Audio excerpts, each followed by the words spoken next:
Welcome back to Obscured Reality, Part 4, with our special guest, Jared Turner. Let's move on to Anneliese Michel. If we have time, I don't know if we will, but if we have time and if you're willing, you have some interesting things to talk about with cattle mutilations as well that we talked about last time, not on the show, but after the fact. Very interesting and could possibly answer a lot of people's questions and them going back and forth in their brain. What's up with this cattle mutilation? Is it real? Is it not real? What's going on? If we have time, if not, we can do another time if you're willing. But Anneliese Michel, if you wouldn't mind, verse us on what you can. You can give us the cliff notes if you want. Doesn't matter. I'm sure you do a good job either way. But I'm also curious, how you got into that, and is this more or less? I know you answered a little of this before, but is this kind of how you got into investigating with all of these types of things? Because I believe the Anneliese Michel thing with you was earlier on, college, right? Grad school. But how'd you get into it? Why were you even interested in it? And it sounds like this is just fun for you, which I could totally see that as well. And so, but what's going on with that? So Anneliese Michel, if for those watching and for you and Stephanie, if you just Google Anneliese Michel on YouTube, you're going to come up with about 75 videos that are all about 8 to 15 minutes long.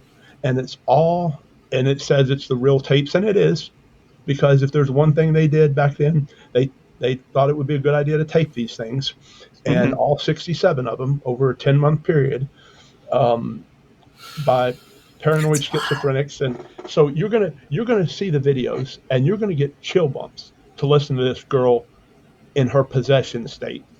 Now, once you hear this and go back and listen to it, it's all the same. Here's what happens. And real quick, just to, I love it when people say, sorry, not to cut you off. I didn't mean to cut you off. Well, I did. Otherwise, I wouldn't have done it. Here's a quick picture of Anneliese Michel. Cute girl, she looks like she's probably a nice girl, and I'm gonna hate hearing some of this. I've already read a little bit. So her family was devout Catholic. They went to mass twice a week. She was also brought up to believe in, and I don't know what the term is in the religious sector. But she would cause suffering for herself to take away from suffering from others. So she would sleep on the floor, on the hardwood floor with no blanket, believing that she was, and I don't know what the term is.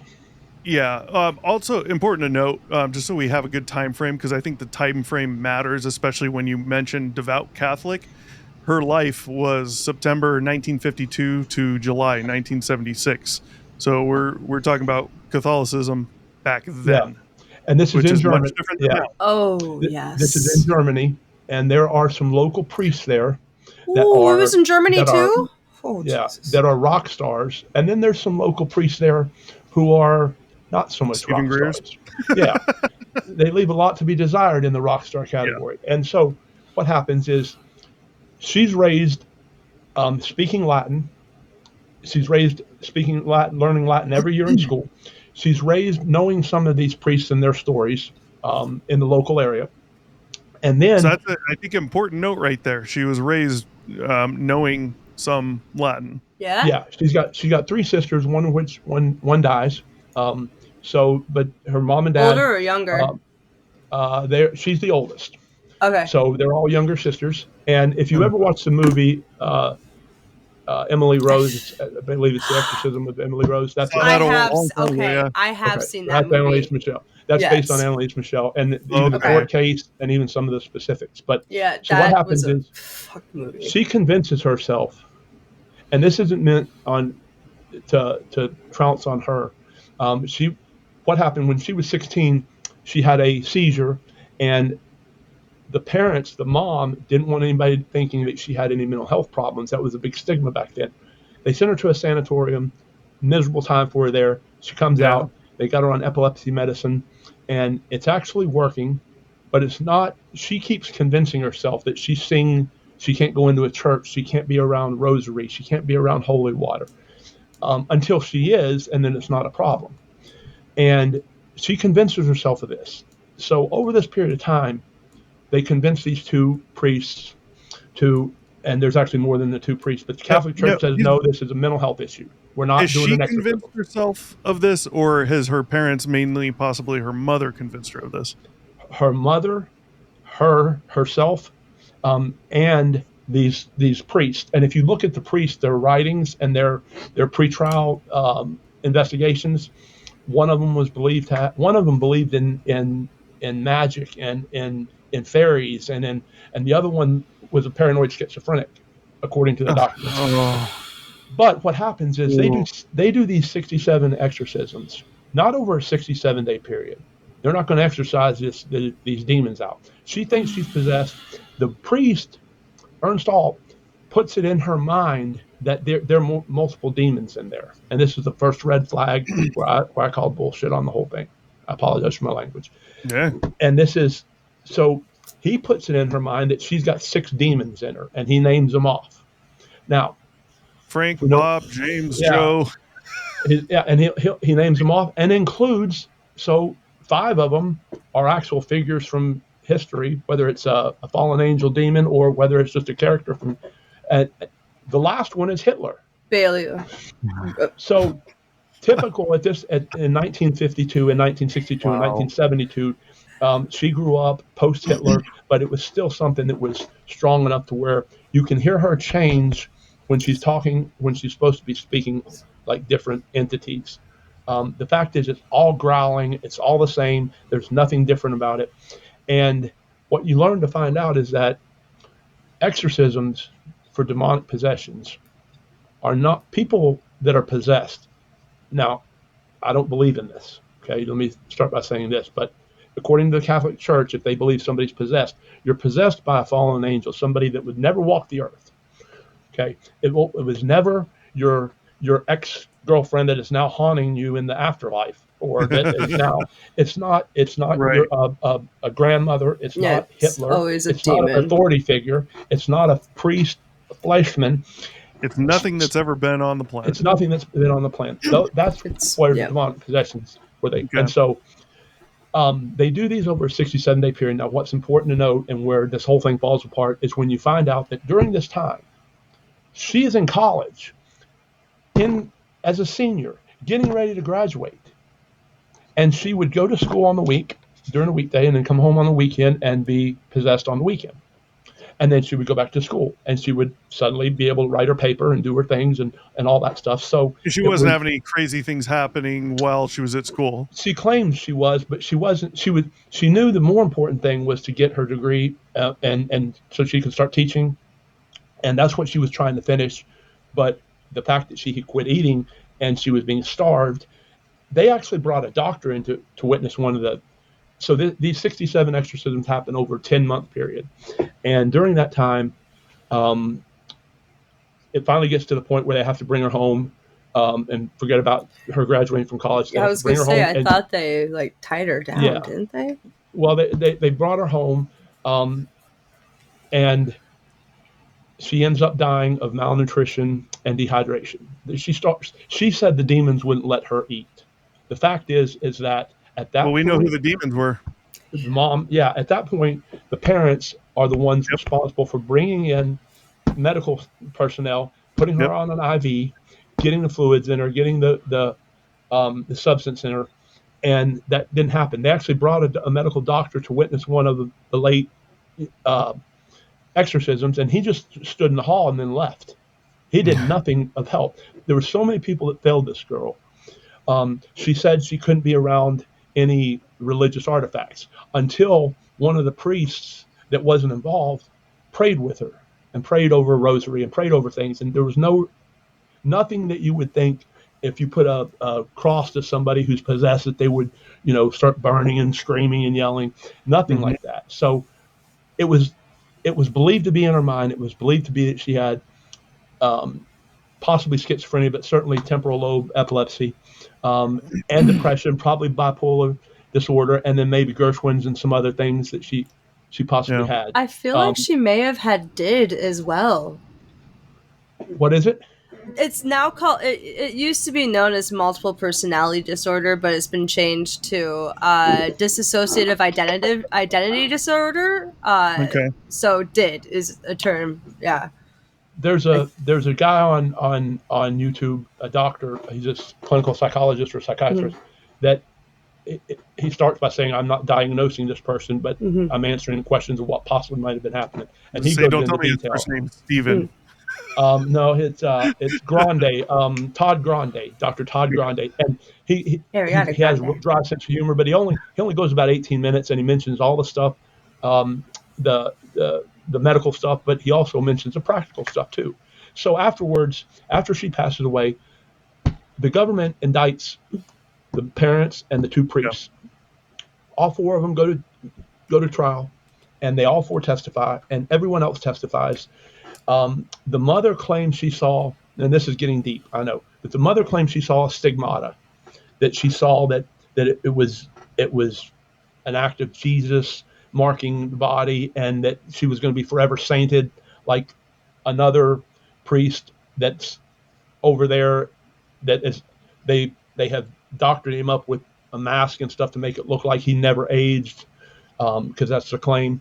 So they get a court order to dig her up, to exhume her body, to find out if she's actually been sainted, and the doctors say to the parents, "You do not want to see this," and they're like, "No, we know what we saw," and they open up, and it's nothing but just like mush and whatever bone Yeah. structures left, and it's nothing like what they thought, and that's no surprise, because none of it's a surprise, because she was sick.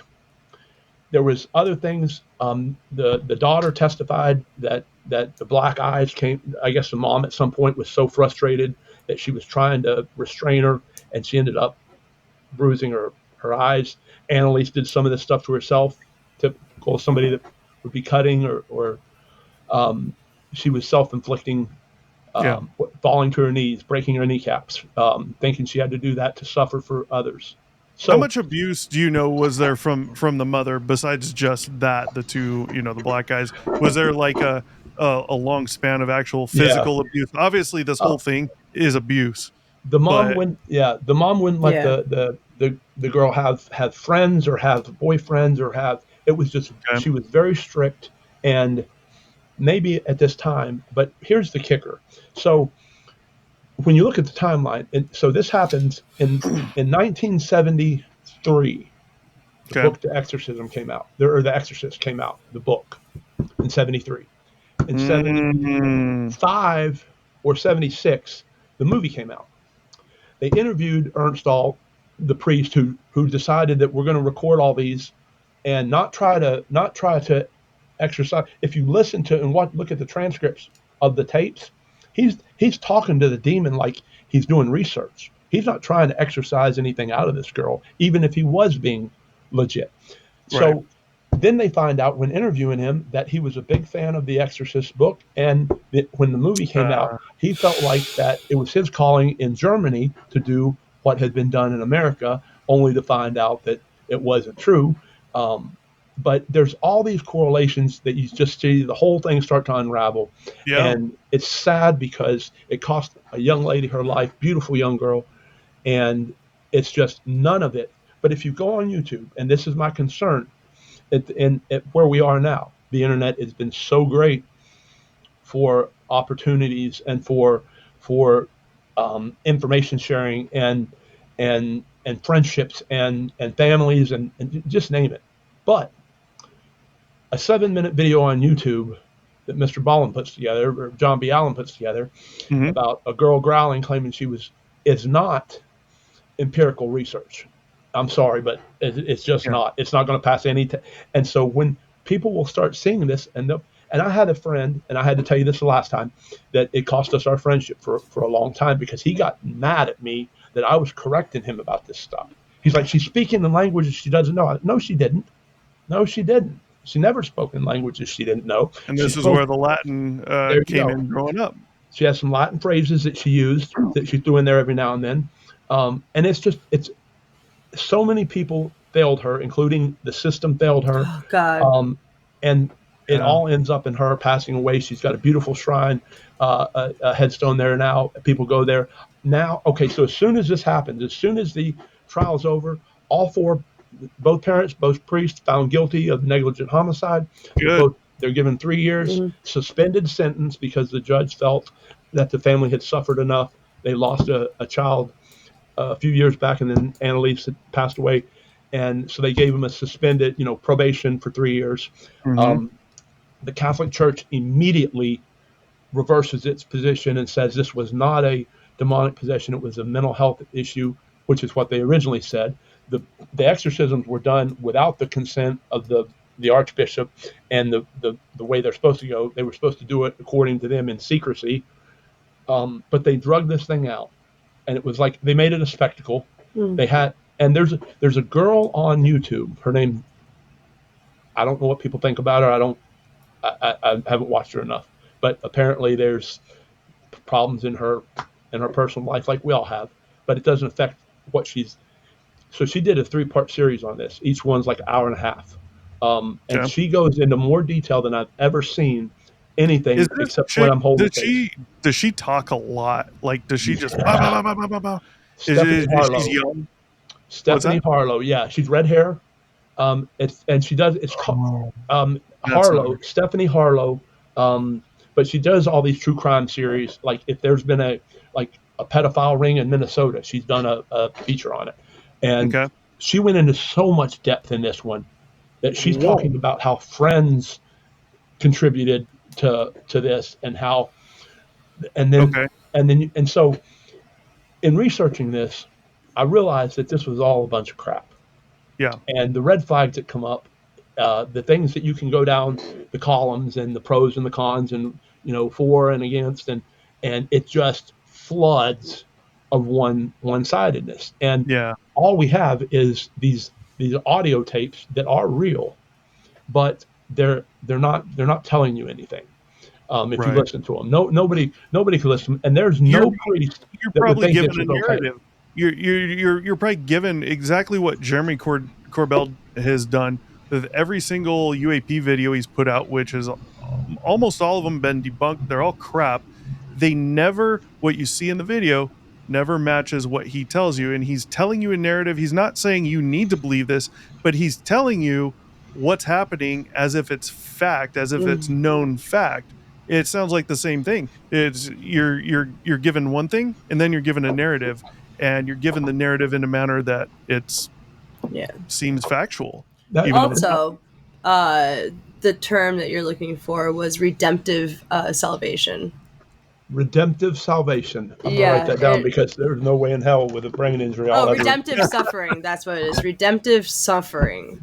Okay. redemptive. Redemptive suffering is the belief that human suffering, when accepted and offered up in union with the passion of Jesus, can remit the punishment for one's sins or for the sins of another. That's how the mom raised all their daughters. So all of them participated in that. Um, they all Ugh. went through things like that where they would starve themselves and just things that aren't healthy in any way, shape, or No, form that weren't healthy back in no. 1960s and 70s, They let also have alone. a reference to that in the Rammstein video for Rosenrot. They they're all dressed as different priests of different sects of Catholicism, and they're all flogging themselves in that fashion of redemptive suffering. And that was the first time I ever saw it, and I was like, crazy. The Like, why are Shia, they doing that? But yeah, the Shia Muslims in they're Iraq did that. They dress in black and they go out and they as they were parading to the mosque, they would whip themselves and what? yeah, and it's Same just to see us concept. that yeah, yeah, it was to Interesting. suffer, and it was on behalf of those, so that those wouldn't have to suffer, and the people that came before them, Yeah. including the I would imams, and I would suffer for my kids so they don't have to, but there isn't anything I there's a wouldn't line do. somewhere. Yeah, for Interesting. You It know? is but very interesting. I don't feel the need to beat myself No. I to find suffer I for find that concept between Shias, you said, the Shia and and Sunni, yeah, the or the Shia and Shia. yeah, the Shia and the Catholics. That's very interesting. The similarity with that, huh? It is. I never thought of that. Yeah. I, I know that because when I was in Samara, their golden mosque, the one that got blown up and attacked and repeatedly attacked and tore to pieces, was in Samara, and it was beautiful, and it was rebuilt and beautiful, and then rebuilt again after it was destroyed again. But that was one of the Shias' main. They believe that the 13th Imam is buried beneath that mosque, and Mm. Hmm. so they do pilgrimages to there every year. And it was the wild, wild west because you would have all these Shia coming, and the Sunni triangles where we were, where Samara is, and now you all of a sudden you have these Sunnis that are loyal to Saddam, and that's where all the insurgent groups come from, and that's where all the fighting comes from. And it was a absolute wild, wild west, and I loved every minute of it that I was over there. So the Uh, Sunnis are the larger majority of Muslims, or the minority, so the Sunnis minority? were, Okay. yeah, that was Saddam and the Ba'ath Party. They controlled Okay. like Okay. 20% of Iraq, whereas the So Shia okay. were So like, Sunnis. Okay, we're the yeah, the Shia were 65, 70% of Iraq, and then the herd. Kurds up north, um, that's a whole different animal. Yeah. It just it might as well be a different country. And so, Yeah. um, They're Kurdistan. Let's be real. yeah, when we went in, the Kurds, their special forces, they call them the Peshmerga, are some of the best, most competent, qualified, brave. You just equip them right and treat them right, and so they're the ones that partnered with us when we entered Iraq in 2003. We were supposed to Mm-hmm. go through Gotcha. Turkey, and Turkey the pulled our access to the airspace, and so we had to come in the opposite way. But we used the Peshmerga, and so one of the big fights in the original, a week into the war was the Haditha Dam, and we were so outnumbered. But it was the Peshmerga and an ODA Special Forces team that stood the ground there and took out 300 Republican Guard fighters. So anyhow, that's what that reminded me of when you said that. So that was Anneliese Michel. It's a Yeah. sad Nice. Yeah. case. And the more the more details that I give, the more facts that I give, I could just start giving lines and lines, and you Yeah. would just start shaking your head and thinking, how was this ever Yeah. allowed to happen?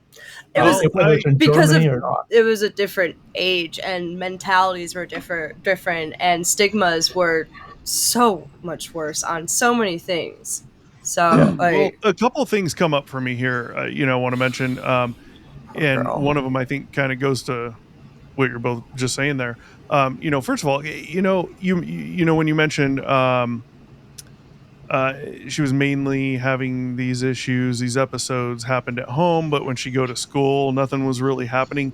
It almost seems like, and this is why I asked about how much, physical abuse there was from the parents or the mom. It kind, part of it, and I'm not to detract Trauma from any of the real response. issues she had. She had them.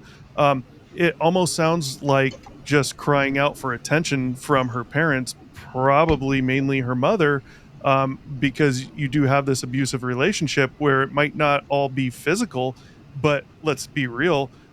There's a lot of this that is abuse. And now this ties into the second thing, which is religion. Now, anyone is religious, not religious. I don't care. It's your choice. Not a big deal. I'm impartial unless it's religious. I'm going to hurt people. Religious. yeah, That's different. But yeah, I'm not religious at all.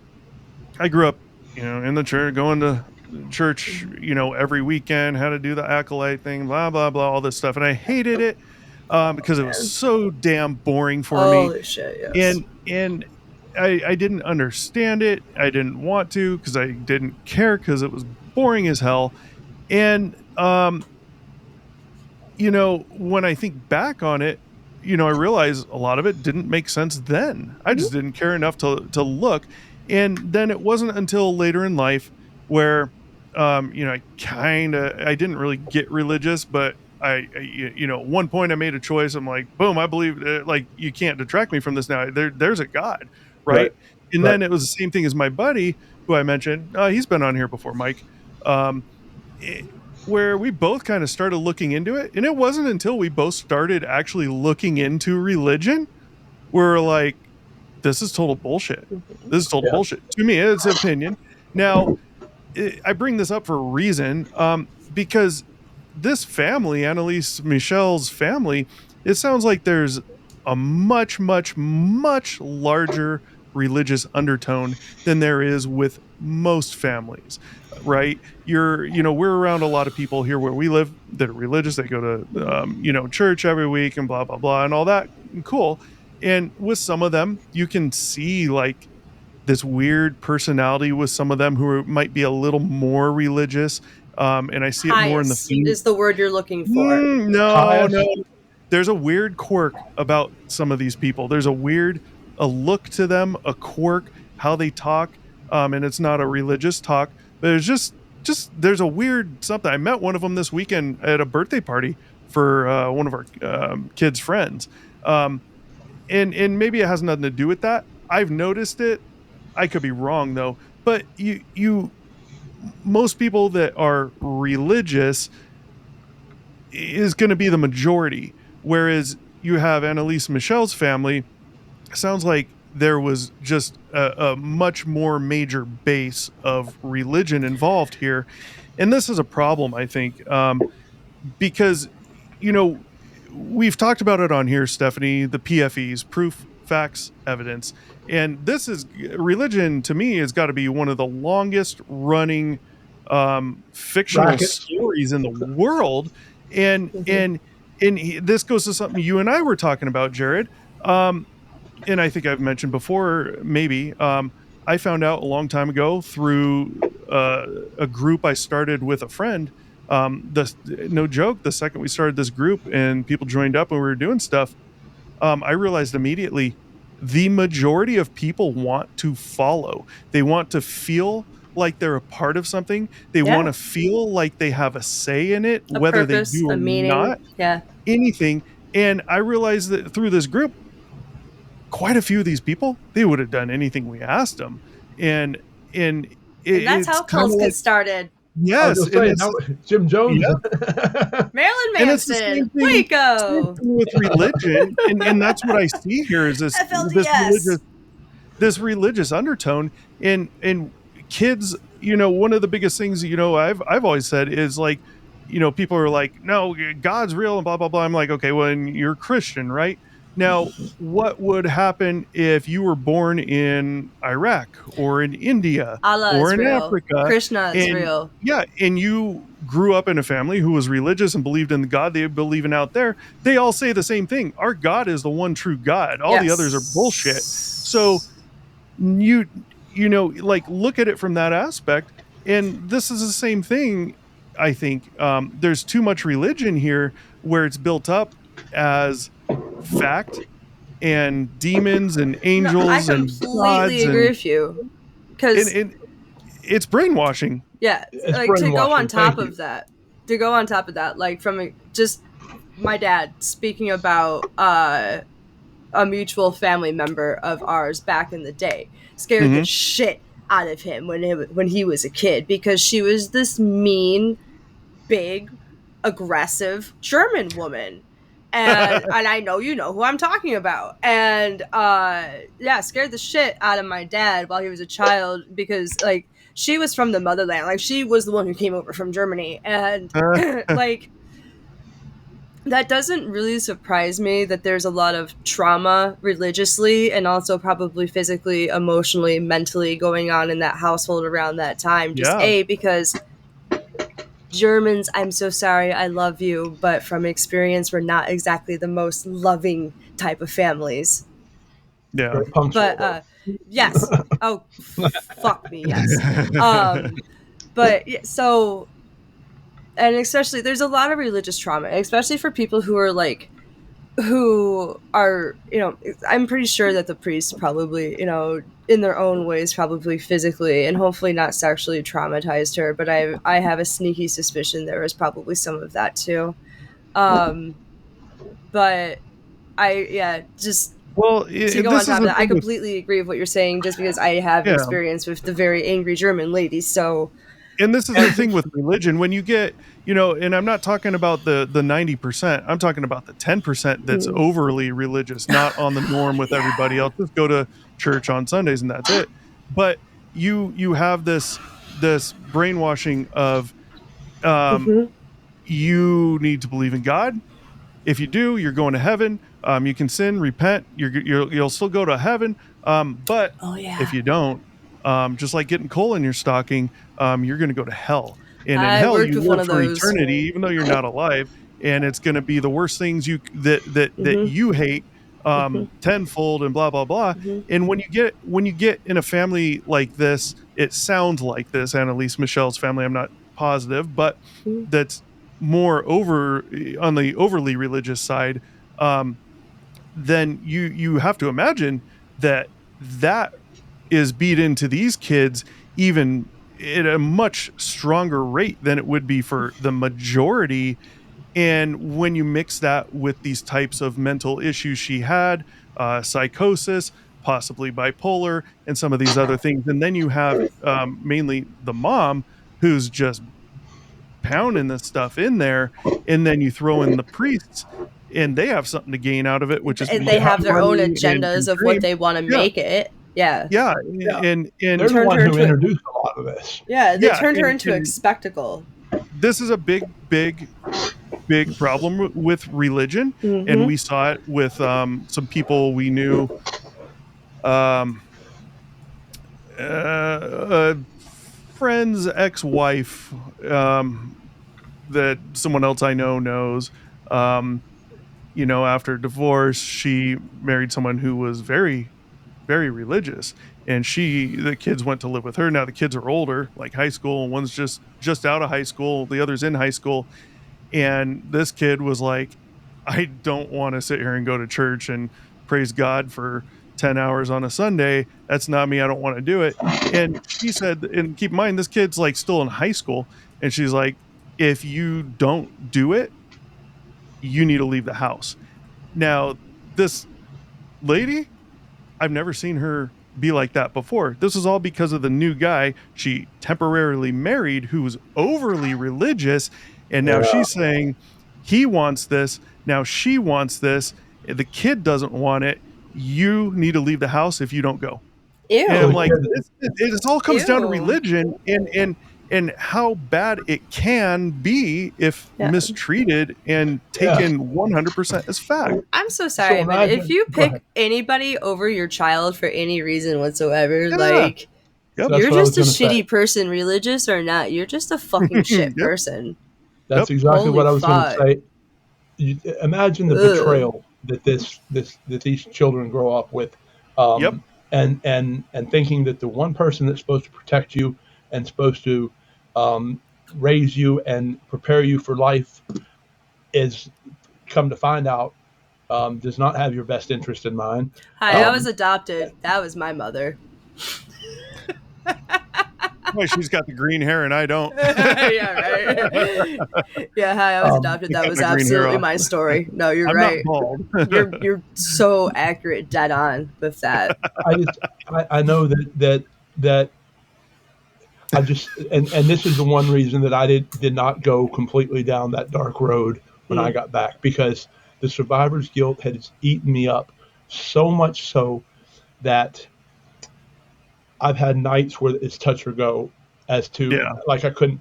I knew that I did not want to live with this anymore, and then I had to come up with something, and I sat there and thought about every child that I came in contact with as a police officer whose parents had taken their own life in one way, one of the parents, and they were so messed up. And Yeah. it you can never fix that. And I've listened to people give TED talks about their husbands committing suicide, and they thought everything was okay, and they thought this person had a great job and a great career, and this person just felt like it was a burden to the whole family. And so, when it comes to religion, I can Gonna tell make you me this: fucking cry, man. Holy shit. Well, I've I mean, look always at Chris Cornell. I mean, I know there were some issues there, but he was doing good. The singer, Chris Cornell. What was he in before? I forgot the name of the band. It was a long time ago, but amazing I should know. singer. Yeah, I know this.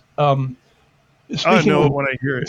so the other lead singer for, I don't think it was Megadeth.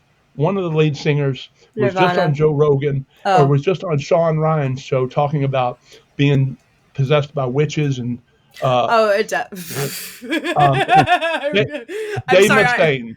It's definitely Oh, Megadeth. Dave yeah, Mustaine is Dave, definitely Yeah, Megadeth. I Dave Dave just saw him Mustaine. last year. I just saw him I'm perform glad. last So year. he started out with Metallica, and they had this falling out because Dave Mustaine wanted to go one way, and Metallica, which is mainly the other three, Mm. they're kind of banded together, and they're like, no, this is what we want to do. So Mustaine, and you can kind of see it in him too. He's kind of like, and he left. He started Megadeth. I'm glad he did, because if he stayed in Metallica, and he even stayed in Metallica this long, he wouldn't have the voice he has. And I don't mean he would have lost his voice. What I mean is, you wouldn't be able to hear the real Dave Mustaine in Megadeth. I have one of their albums, or maybe two. I only really like one of them. I don't like a Mm. lot of the songs on that album. I like most of the songs, right? But if he hadn't left, he never would have been able to do what he did and put his voice more out there, and we wouldn't get to hear how good he actually is. And when you listen to him, he's down there, up there with, like, lyrically, if you listen to the lyrics, Mhm. Singer, Rage Against the Machine, System of a Down, and Oh what they yeah, System of a talk about, Down. they talk, I love he's along those lines, Surge. whereas So Metallica's great. like, whatever's fun, and Metallica's great, Mm. and really great, because they've lasted this long as in kind of a family now, Yeah. As an eclectic, I like every type of music. I can't get into jazz a Yeah. lot, but Smooth every type of jazz. music. And so in college, playing football, my brother he played the guitar and the drums, and he was just an incredible talent. But he also got me into Slayer and Sepultura and Never been into them. some of these Yes, heavy fucking metal too. Slayer. Sorry. Yeah, and so I would listen to War Ensemble every day. I would listen to Pantera every day, and it had such an effect on me, and I still love it to this day. But I Yeah. also know that when I sat there and listened to him talk about witchcraft and cast and having spells put on an ex to come back, and they did. And some of the things he said, whether they're true or not, we'll never know, because, like we talked about, people have a tendency to to Sorry. um, to when they start storytelling, they want to follow and be a Exaggerate. part of something, and they Yeah. Yep. exaggerate, and Yeah. and they embellish, and the next thing you know, they're describing something they think that they saw, when in Yeah. fact it's. And as law Yeah. enforcement, you learn how to parse that out and how Mhm. to So get around the. Go ahead. real quick, gotta say, since we're talking about Slayer and Pantera, uh, my old man is actually a bassist and has been in a whole bunch of bands, has toured and stuff. And Wow. we were at Here a comes the Comic Con plug. the other day, not the other month, and we saw Tony Danza, and he had a fucking Slayer shirt on. It literally said fucking Slayer, and Tony Danza was like, "I'm not gonna take a picture of you with that shirt on." So he had to cover up the word fucking. So we have a picture of him with Tony Danza with just Slayer, and also we're gonna see Pantera later this summer. Did you ever see the video of Phil Anselmo in the hotel with the religious people, and they were fighting? They were arguing. This religious family. It's like a family of Mennonites, or they're all dressed in culottes, and none of them Oh, have it's makeup, like Amish. FDL. Yeah. So they come in, and they find out where he's staying, and they're going to Oh go preach to no. him before his concert. And he lets them in, and they had this incredible conversation. Oh, But okay. he finally gets sick and tired of them telling him he's going to hell. And it is it's on YouTube. I'll Okay. send you the link. It's the funniest Please. thing you've ever seen, because they're talking about how he's going to burn in hell, and he's talking about how he doesn't want his balls to burn in hell, but he doesn't mind to burn in hell, and just the most ridiculous things he's saying to offend them. And I'm like, oh my gosh, This is I beautiful. thought I thought fucking Hostile was an incredible work of art. This is amazing. So whoever put Yeah. together that documentary, it's probably one of a million, but I'll make sure I send you the link. It's worth Please watching do. that 5 minutes worth of them arguing, because that's something that affected me for a long It's time. beautiful. Well, I got a really good question. How the hell does Dave Mustaine, Megadeth, and Metallica I'll go back to Anneliese. How do It we had to get? do with religion, right? You got to Dave Mustaine somehow. How do we get there? What's the tie-in here? I think it So was Dave Mustaine thinking that he was like possessed in witchcraft. yeah. I think that was the Oh, tie-in. okay. Which, Well, and by he the starts way, he was telling, very lyrical. He was cool to Yeah. watch. and Oh, he yeah. and they say the same thing about Bob Dylan, that he was trash until he made a deal with the devil, and then all of a sudden he went to number one in everything he put out. Now, I've heard some of his old stuff, and it is absolute. It sounds like a third grader's trying to play the guitar. It's it, it just can't be. And then his Sounds like voice is Will Smith's nothing. new music.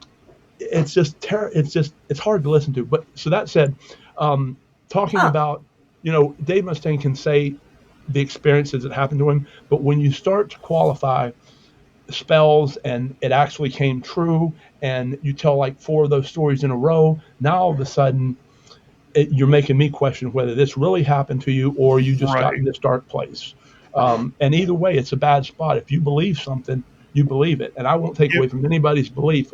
I have Yep. faith, but I also believe that the Bible, and I get into the worst discussions. I don't, e, we don't, it's not even, we don't even discuss it anymore with some of my teammates, Yeah. because it's always, isn't God great? God's great. Well, if God's great when things go good, then you have to acknowledge that when things go bad, it's God too. And then Yes. we start so there's a place in Kentucky. I'll leave. I won't get off on this, but there's a place over here in Kentucky that has a Noah's Ark. They built a whole Noah's Ark. I Oh know who my you're talking god, about. I know. That I guy was drove right by there with that Stephen Greer. a couple That months Don't guy, ago. don't he waste your could go out there and find flares with Stephen Greer. don't waste your time ever going Oh, to it, oh, because I Yes. avoid that place like the plague. it's all. And so when I started looking into some of the stories from the Bible, I realized that they're like cartoons, that they're Mhm. meant to that they're metaphors for life. I don't really think a tortoise and a hare had a race and all that happened. I saw it on Bugs Bunny. I think it's a lesson for young kids, and as are most of them. But I don't think that somebody lived inside the belly of a whale for 3 days. I don't think that a Yeah. burning bush or a serpent was talking. And I can go down the line. I That's know called Noah's Ark mushrooms, wasn't my real. friend, or peyote. It's called That's what mushrooms. Joe Rogan thinks too. He thinks the same Yep. thing.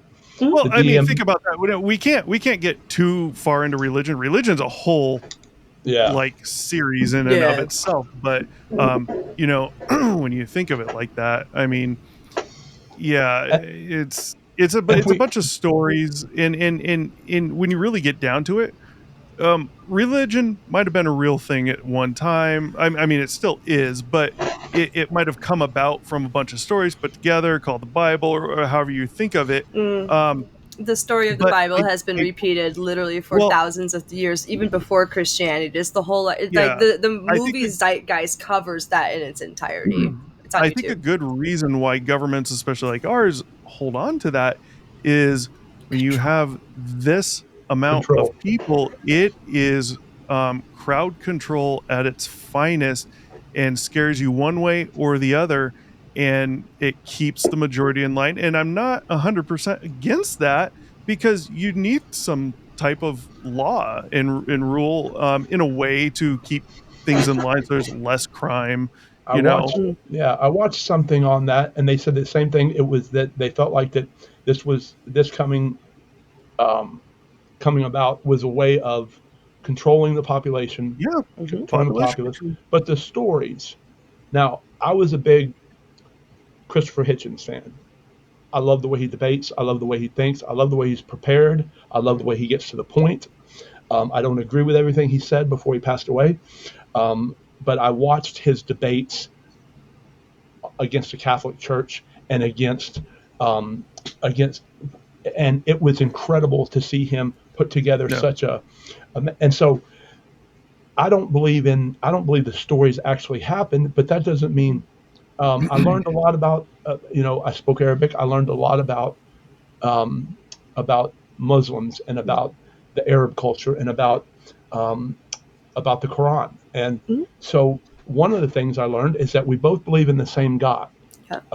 They call him Allah, we call him God. Got Um, Right. and so where they believe, where the difference is they believe Muhammad, was the prophet, whereas we believe in Jesus. Jesus. And Yes. they do believe, they will tell you this, that Jesus was the only pure disciple, in, as far as what they have learned and believed. Now, they also cherry pick things like everybody else does. So if you want to have 4 wives, it says in the Quran that if you, it specifically says, and I will quote you, it says, if you can treat all 4 of these wives the same, then you are more than okay to have 4 wives. That And then part. it, That part, yeah, you are supposed to financially be able to take care of all of your wives, and the whole But point of having multiple wives was not to be a fucking perv, but well, it was we're to like take care financially of women who were orphaned or who were widowed.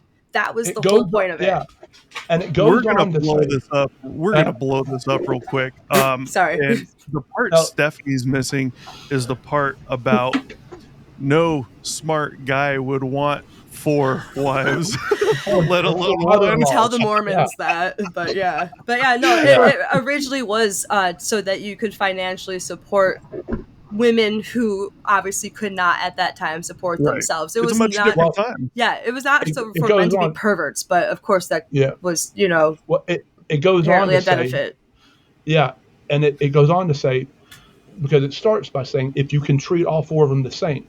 But then there's a line at the bottom that says, we all know that you can't treat 4 different people the exact same, and Right. because of that, you can't do that. Well, they leave that part out, and then they Yeah, justify why having not? 4 Yeah, wives and no. 3 girlfriends, and it's I guess if that's the way you want to live, but I There's mean, actually a lot of Arab women though, like probably not so much in the rural areas of like Afghanistan, Iraq, Iran, but like my best friend, who unfortunately has passed away, she married an Emirati man, and she lived in the UAE and Abu Dhabi for 10 years, had children there, everything. Uh, she very much could do whatever the hell she pleased. It was kind of cool to see like the difference between westernized, yes, it was very, yeah, very interesting yeah, to learn about, like, because the only thing about Arab culture I know is westernized version of it. Like, even my neighbors right, 2 houses down are conservative westernized Muslims. yeah, So I don't know shit about like the other side. So it is very interesting. But Yeah. yeah. to Well, I hear, No, they're just the reason I mentioned that was because of the things I learned over there, and I love it. um, Thank you.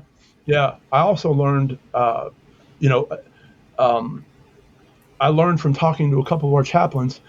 I had a real bad experience growing up with a relative that convinced my mom that I was going to hell because I watched the Smurfs and Gargamel and Azrael practice witchcraft, I'm not and laughing they at you. It's just and Okay. funny. they did. Wow.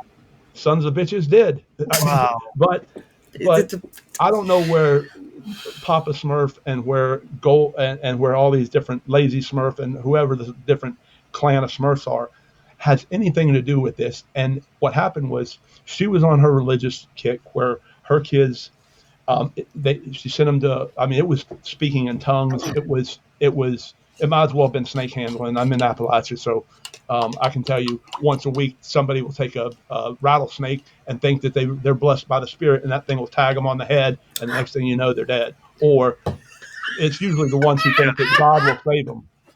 And every single week it happens. Go down to Welch, go down to Mingo County, and you got this and they've got the spirit, and boy, they're taping it, and all of a sudden, bang, one of them gets tagged in the head. Next thing you know, stretcher, he's out, flatline, dead.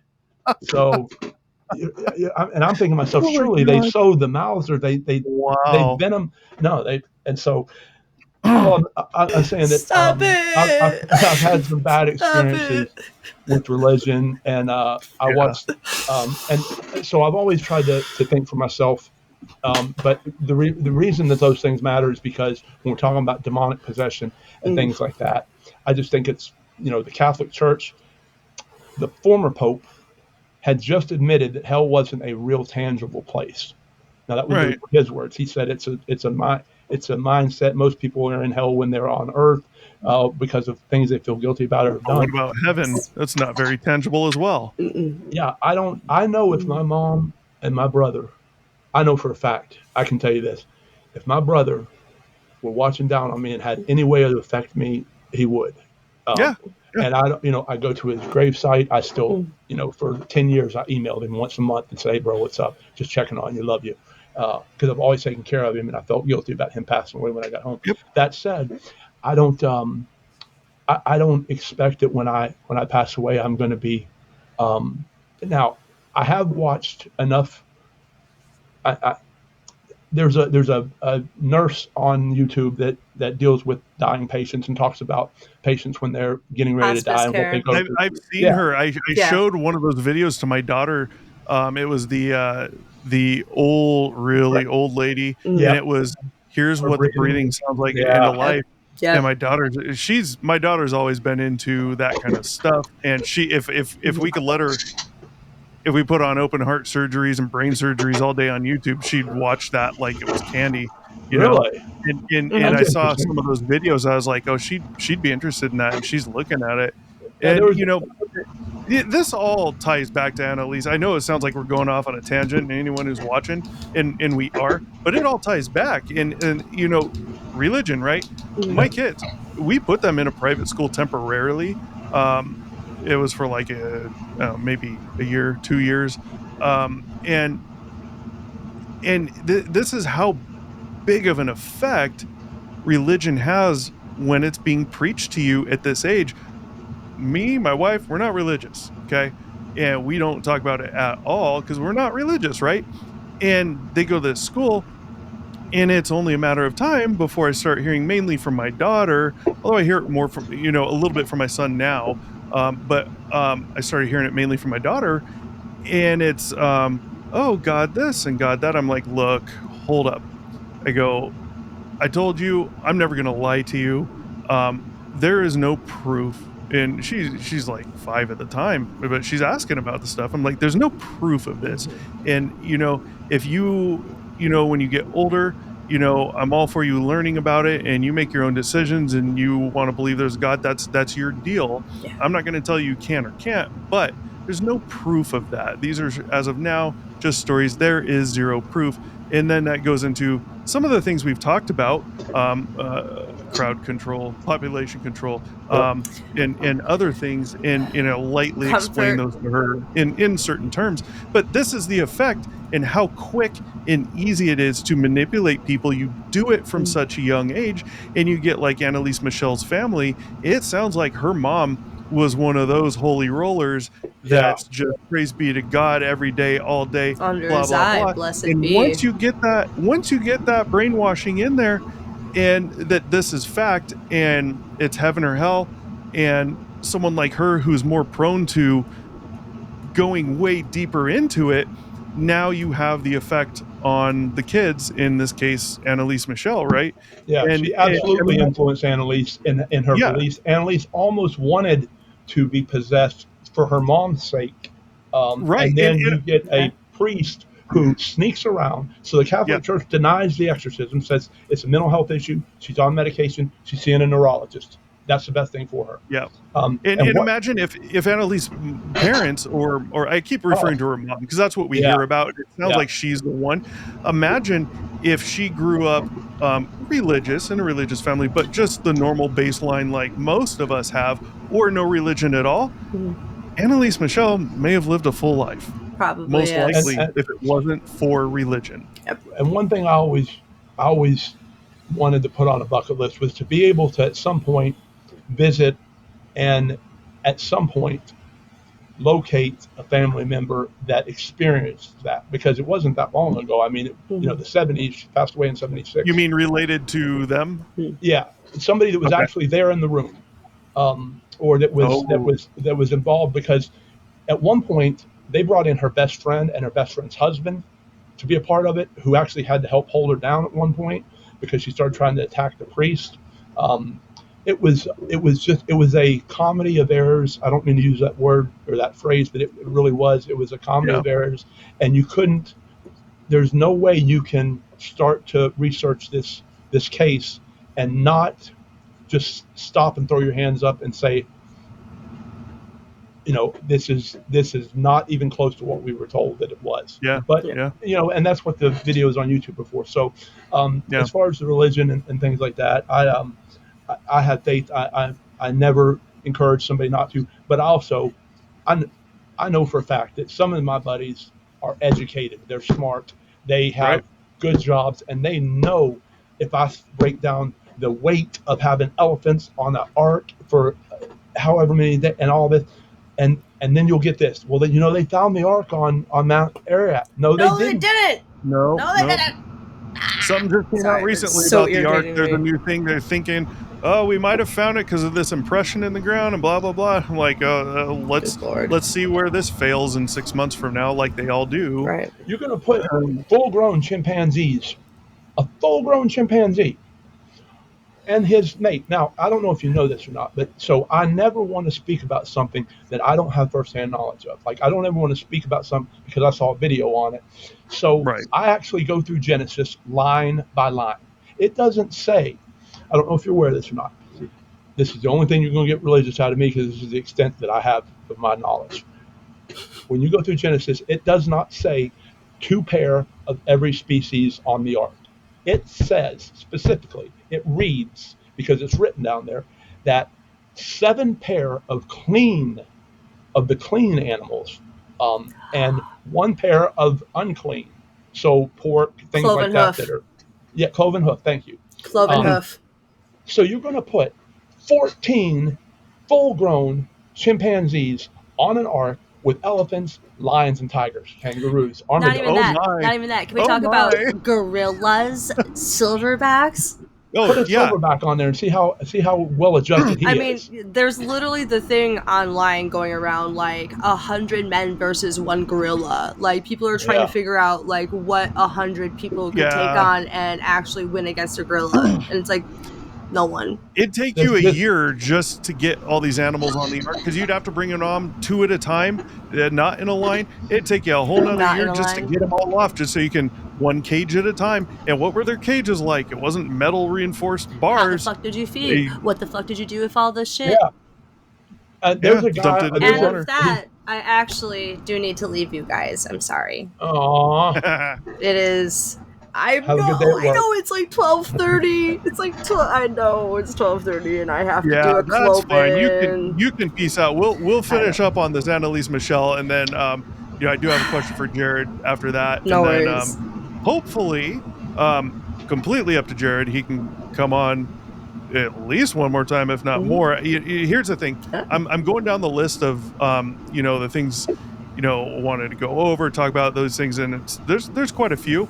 And the way it's going from last time we recorded and tonight, we're looking about 2 to 3 things per recording because there's a lot to talk about. And I don't think I need to say it, but Jared is obviously a very intelligent person, very well versed, and has a lot to add on things that Stephanie and I don't think about. Yeah, We all do. I need to be kept on task. But see, if you hadn't gone to Dave Mustaine, then we wouldn't talk about religion ensemble. in as much detail, and how that most likely did tie into Anneliese Michel, and things like that can apply to you. And I'm not trying to change anyone's mind on anything, but if any of it does change your mind or helps you, that's good. There's nothing wrong with tangents. It happens. I need to stay on task, and so I'll get better at that. But yeah, Jared and I will close it up on that, and then I got a question for him on this, and then if he's willing to come on again, I really want to hit up the cattle mutilations. But I mean, we got a lot more. Mick West, religion and God was in there. Some of the UAP stuff. Richard Doty, because you brought him up. David Pauly, we need to talk about. Seriously though, if we do have Jake a show Barber, on religion, Jake Barber and Psionics, how he's got this group now using the dog whistle whatever bullshit to try and summon UFOs. We got a lot to go into because Jared's background is very helpful, and not just his background, but how much he's gone used it and improved himself with going into these types of topics. And if nothing else, and I mentioned this last time, this is what I want to get from him, is how he does it. How can you do your own research? Um, because we don't all have time to do Right. Mhm. paid research. It's Right. not our jobs. So we'll close it up, and Stephanie, we'll get you next Stephanie, time. good night. Good Thank night. you. I will Enjoy the see you guys conversation. again. Okay. If we have a chance sometime during the day in the middle of the week, that is fine as well. So let me know. Have a good night. Sounds good. See you later. Bye. So yeah, I mean, And in I mention all that to mention this. Regardless of what, we can bring up all the red flags, and we can bring up the yeah, discrepancies, and we can bring up the storytelling and the different psychological things that people do when they're lying or when they're under stress. I've seen it my entire career, um, and what I know is this: I know that whether we're talking about Bob Lazar or Jeremy Corbell or Skinwalker Ranch, Bigfoot, Skinwalkers, UAPs, aliens, witches, demons. Show me one tangible piece of evidence that is convincing yep, that that everyone would agree on, that is convincing enough to know that okay, mhm, now we have to take this serious because there's something to this. We actually watched this thing happen, or um, you know, I mean, we know in law enforcement, eyewitness testimony is some of the most it's some of the worst testimony you can get. yes, It's some of the best, but when you get specifics, they tear it up all the time, and people just have a yep, different way of remembering things. And so, I don't think everybody that's is telling lies out there they're trying to promote their own, and they know, and they're being evil. But I do think that there is a lot of negligence. There's a lot of they know what they're doing when they're not telling the full right, story. And if it for somebody like John Allen, who I love his storytelling, he does it for that. The storytelling. He's not telling you that the story is true. He never. He's telling you what the story is, but right, at the same time, um, as long as you're being true to what happened. yes, If I'm a hiker in Minnesota and I go missing, and then I have somebody tell a story about it, and they say he went missing, there was a creature that was spotted, and he was never seen again. When in fact, 18 hours later, I was rescued and taken to the hospital, and I refused treatment. That, to me, is a no-no. As far as well, now yeah, Politis knows he's not being. It's not an oversight on his part. Now he's being specifically disingenuous. right, And all it takes is looking at one article. You can go to newspaper.org or newspaperarchives.com, and you can pull and you can pull up all these articles on every single one of them and find out. And there's not one of them that doesn't tell you what happened. And so yeah, when it comes to things like that, I get so frustrated when it comes to people talking about facts. We know Bigfoot does this. No, we don't know Bigfoot does that. We don't know that so Bigfoot likes this habitat because yeah, we don't know that we don't know anything about something that we yeah. don't know is real. And this is that's one of my big things I was going to mention with Bigfoot stories. There's a really good website. It's called bfro.net, and we showed it on here a few episodes back, um, going I'm over a familiar couple with it. Bigfoot stories. And Bigfoot Field Researchers Organization is what BFRO stands for. Cool website. There's an interactive map of the U.S. and I believe other areas as well. But you go to the U.S. and you can click on the state you want to see, say your own state, and then from there you can go. You see the list layered out by counties and all the stories, the year the story happened, when it was actually put on their site, all this stuff, right? And this was one of the things that I hated seeing this, and and guys, you got to look at this stuff as red flags sometimes too. Um, I'm sure some of those stories are real, true. Not that there was necessarily a Bigfoot or wasn't, but The that person there was thought an there was. experience that happened, Yeah, right? an And experience. and and these people that work, volunteer, whatever for BFRO, they will go out and investigate when they can, when it's permissible. And in both of these cases, or at least one of them, they were able to. And you read the investigator's conclusion, and he's reading it, or writing it down, and you're reading this. And in this one instance, he puts, so, conclusion, here's what happened according to the story they told me. And from what I saw when I went out and investigated, I didn't find any tracks or this or that. But it would appear the Bigfoot was paralleling them on their trail. And the Bigfoot was over here in the trees. And I'm like, he's speaking as fact Right. when there's literally no fact, there's no proof, there's no even evidence that a Bigfoot, let alone another bipedal creature, was there, let alone a four-legged creature. Yeah. And It's all red flags. And we see that all the time with Matt Moneymaker, who I think is a great dude. Yeah. He's an attorney. He started a lot of this, and he really believes in it.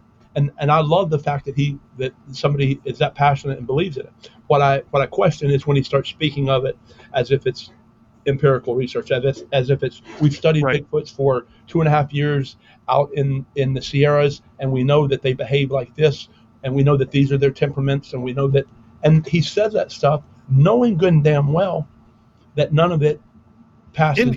In a good way to do that, like I like camping. I like going out. I love the Sierras. Just went up there recently. Got some good shots of bald eagles up there, and like I would love to go out with a group, a sane group that does Bigfoot hunting, like just because it would just be fun. However, what I envision would be if you're going to tell stories like that, and when I say tell stories, I don't mean like Bigfoot stories, but of trying to research those things, you can do exactly what Jared just said, but you don't state as fact it's because of Bigfoot. You state, look, here's what we're finding that matches up with Bigfoot stories, or through investigations of actual people who've had Bigfoot stories, and here's the commonalities we're finding.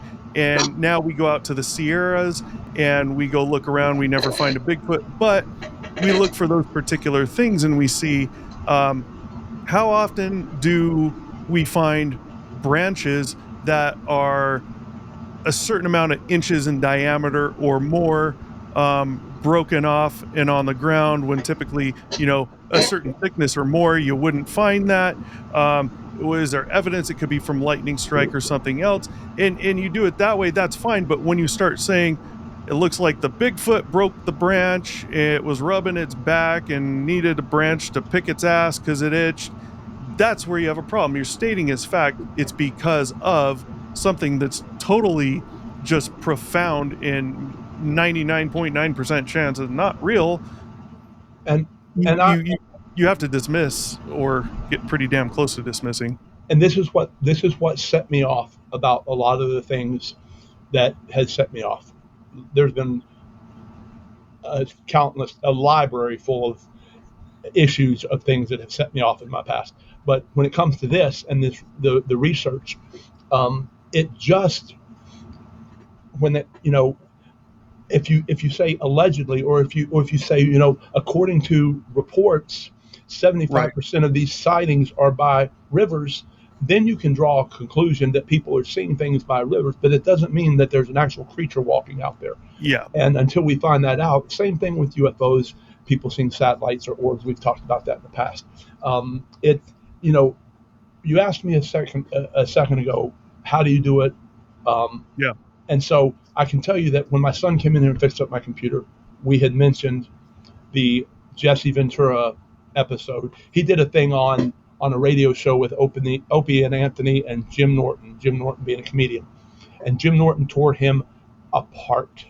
And Jesse Ventura is trying to talk about how 9/11 was an inside job, and he's saying the most off-the-wall things. So my son and I just took it line by line, every single thing he said, then we'd pause it, and we'd show the actual truth about what happened. And, little things that he talks about, like Payne Stewart crashing his plane. He said that jets went up and they saw everybody slumped over and were dead. And that's not what happened at all. they saw that the inside of the windows were fogged up, indicating that they've had a loss of pressure, and they assumed that's what happened. But when he said, and then what happens is when somebody challenges him, he gets mad. And he Yep. starts flashing Yep. out. Well, were you in the Very military? Then you defensive. don't know. You weren't a Navy SEAL. I'm an EOD expert. I know how buildings fall. So this is that plays right into Lou Elizondo, and not to go off on him and do another hour on him, but that's the exact same shit he does now. At least he gets called out, and then what he does is he gets real strict, real stringent, and starts speaking as fact without maybe telling you fact, but he comes off with a much more aggressive attitude towards things, and that helps believability. It helps con people into believing what you're saying. Most people don't like confrontation, Right. and that is confrontation. Yeah. If you argue that, it's confrontation. It makes him sound like he knows more than he really does, whoever it is, and then you don't know much about it, so you're definitely not going to argue it, and that's what they're banking on. So one thing they taught us is when you're dealing with these guys, is not to get caught up in their pitch, in their tone, in their facial expressions, or in their mannerisms. It's the changes. So you can look at somebody's blink rate, and when they get nervous, they start blinking more, and they can't help it. If they're super conscious of it, I mean, there are psychopaths and sociopaths that can control that. But the point is that when you have somebody who changes, and he gets emotional. Thanks. Now I'm thinking about my blinking, and I'm starting to blink more. It's like when somebody says something about yawning, everybody in the room starts yawning. But it's when somebody changes, and when he's questioned on something, he goes into this, now back to this military bearing, and that things are classified, and he wants you to know that he was the one in charge of this, top secret, clearances, things that you don't have. And he gets, and what's happening, he's getting emotional, and he's getting protective, and he's lashing out, rather than somebody who is kind of, going along with, listen, I know this sounds ridiculous, but I'm telling you right now, if you think that these 3 Tic Tacs are the only thing that we have, wait till you see this. Yeah. And they've never shown us that, because that doesn't exist. Yep. At least, and so for Lou Elizondo, I think anybody that's trained can look at him and watch an interview. I told you about the one he did with the guy in the fake skiff. And that guy pressed him a little bit, and I thought he was setting him up at one point. But Lou goes into this vagueness. I mean, for all you did for A-Tip, and then with Tom DeShong and Blink 182, for all you have done, you can't give us anything more than what you're telling us right now. Nope, because he doesn't want to lose his security clearance or go to get court-martialed for breaking an NDA. And we all sign NDAs when you're dealing with anything that's even close to secret or eyes-only information. And just about everybody, they had some no contest clearances over there that people weren't going to be involved in any of that. But for the most part, everybody signs an NDA. And for him to come out and say, and he's selective in what he says that he does and what he says that he has. Oh, yeah. And then he wants to tell you that he gives you the big red flag, and that is that he knows a lot more, but he just can't talk about it in this setting. The David Grush. I've got all this stuff to testify, and here's what I'm telling you. I can't talk about any of it right now. I didn't have any the thing with David Grush, and he's again a topic for another night as well, but he, that UAP hearing, when they started questioning him, that was so funny, because you get so far into it and you're listening to him, and all he's telling you is stories. You're like, this sounds really interesting. And then I think it was Anna Paulina Luna, I could be wrong, I think it was her. She's like, okay, so how do you know this? And he's like, interviewed over 40 people in the 3 years I was doing this, blah blah blah. She's like, okay, do you have firsthand knowledge of any of this? No, this is all stories told to me by other people.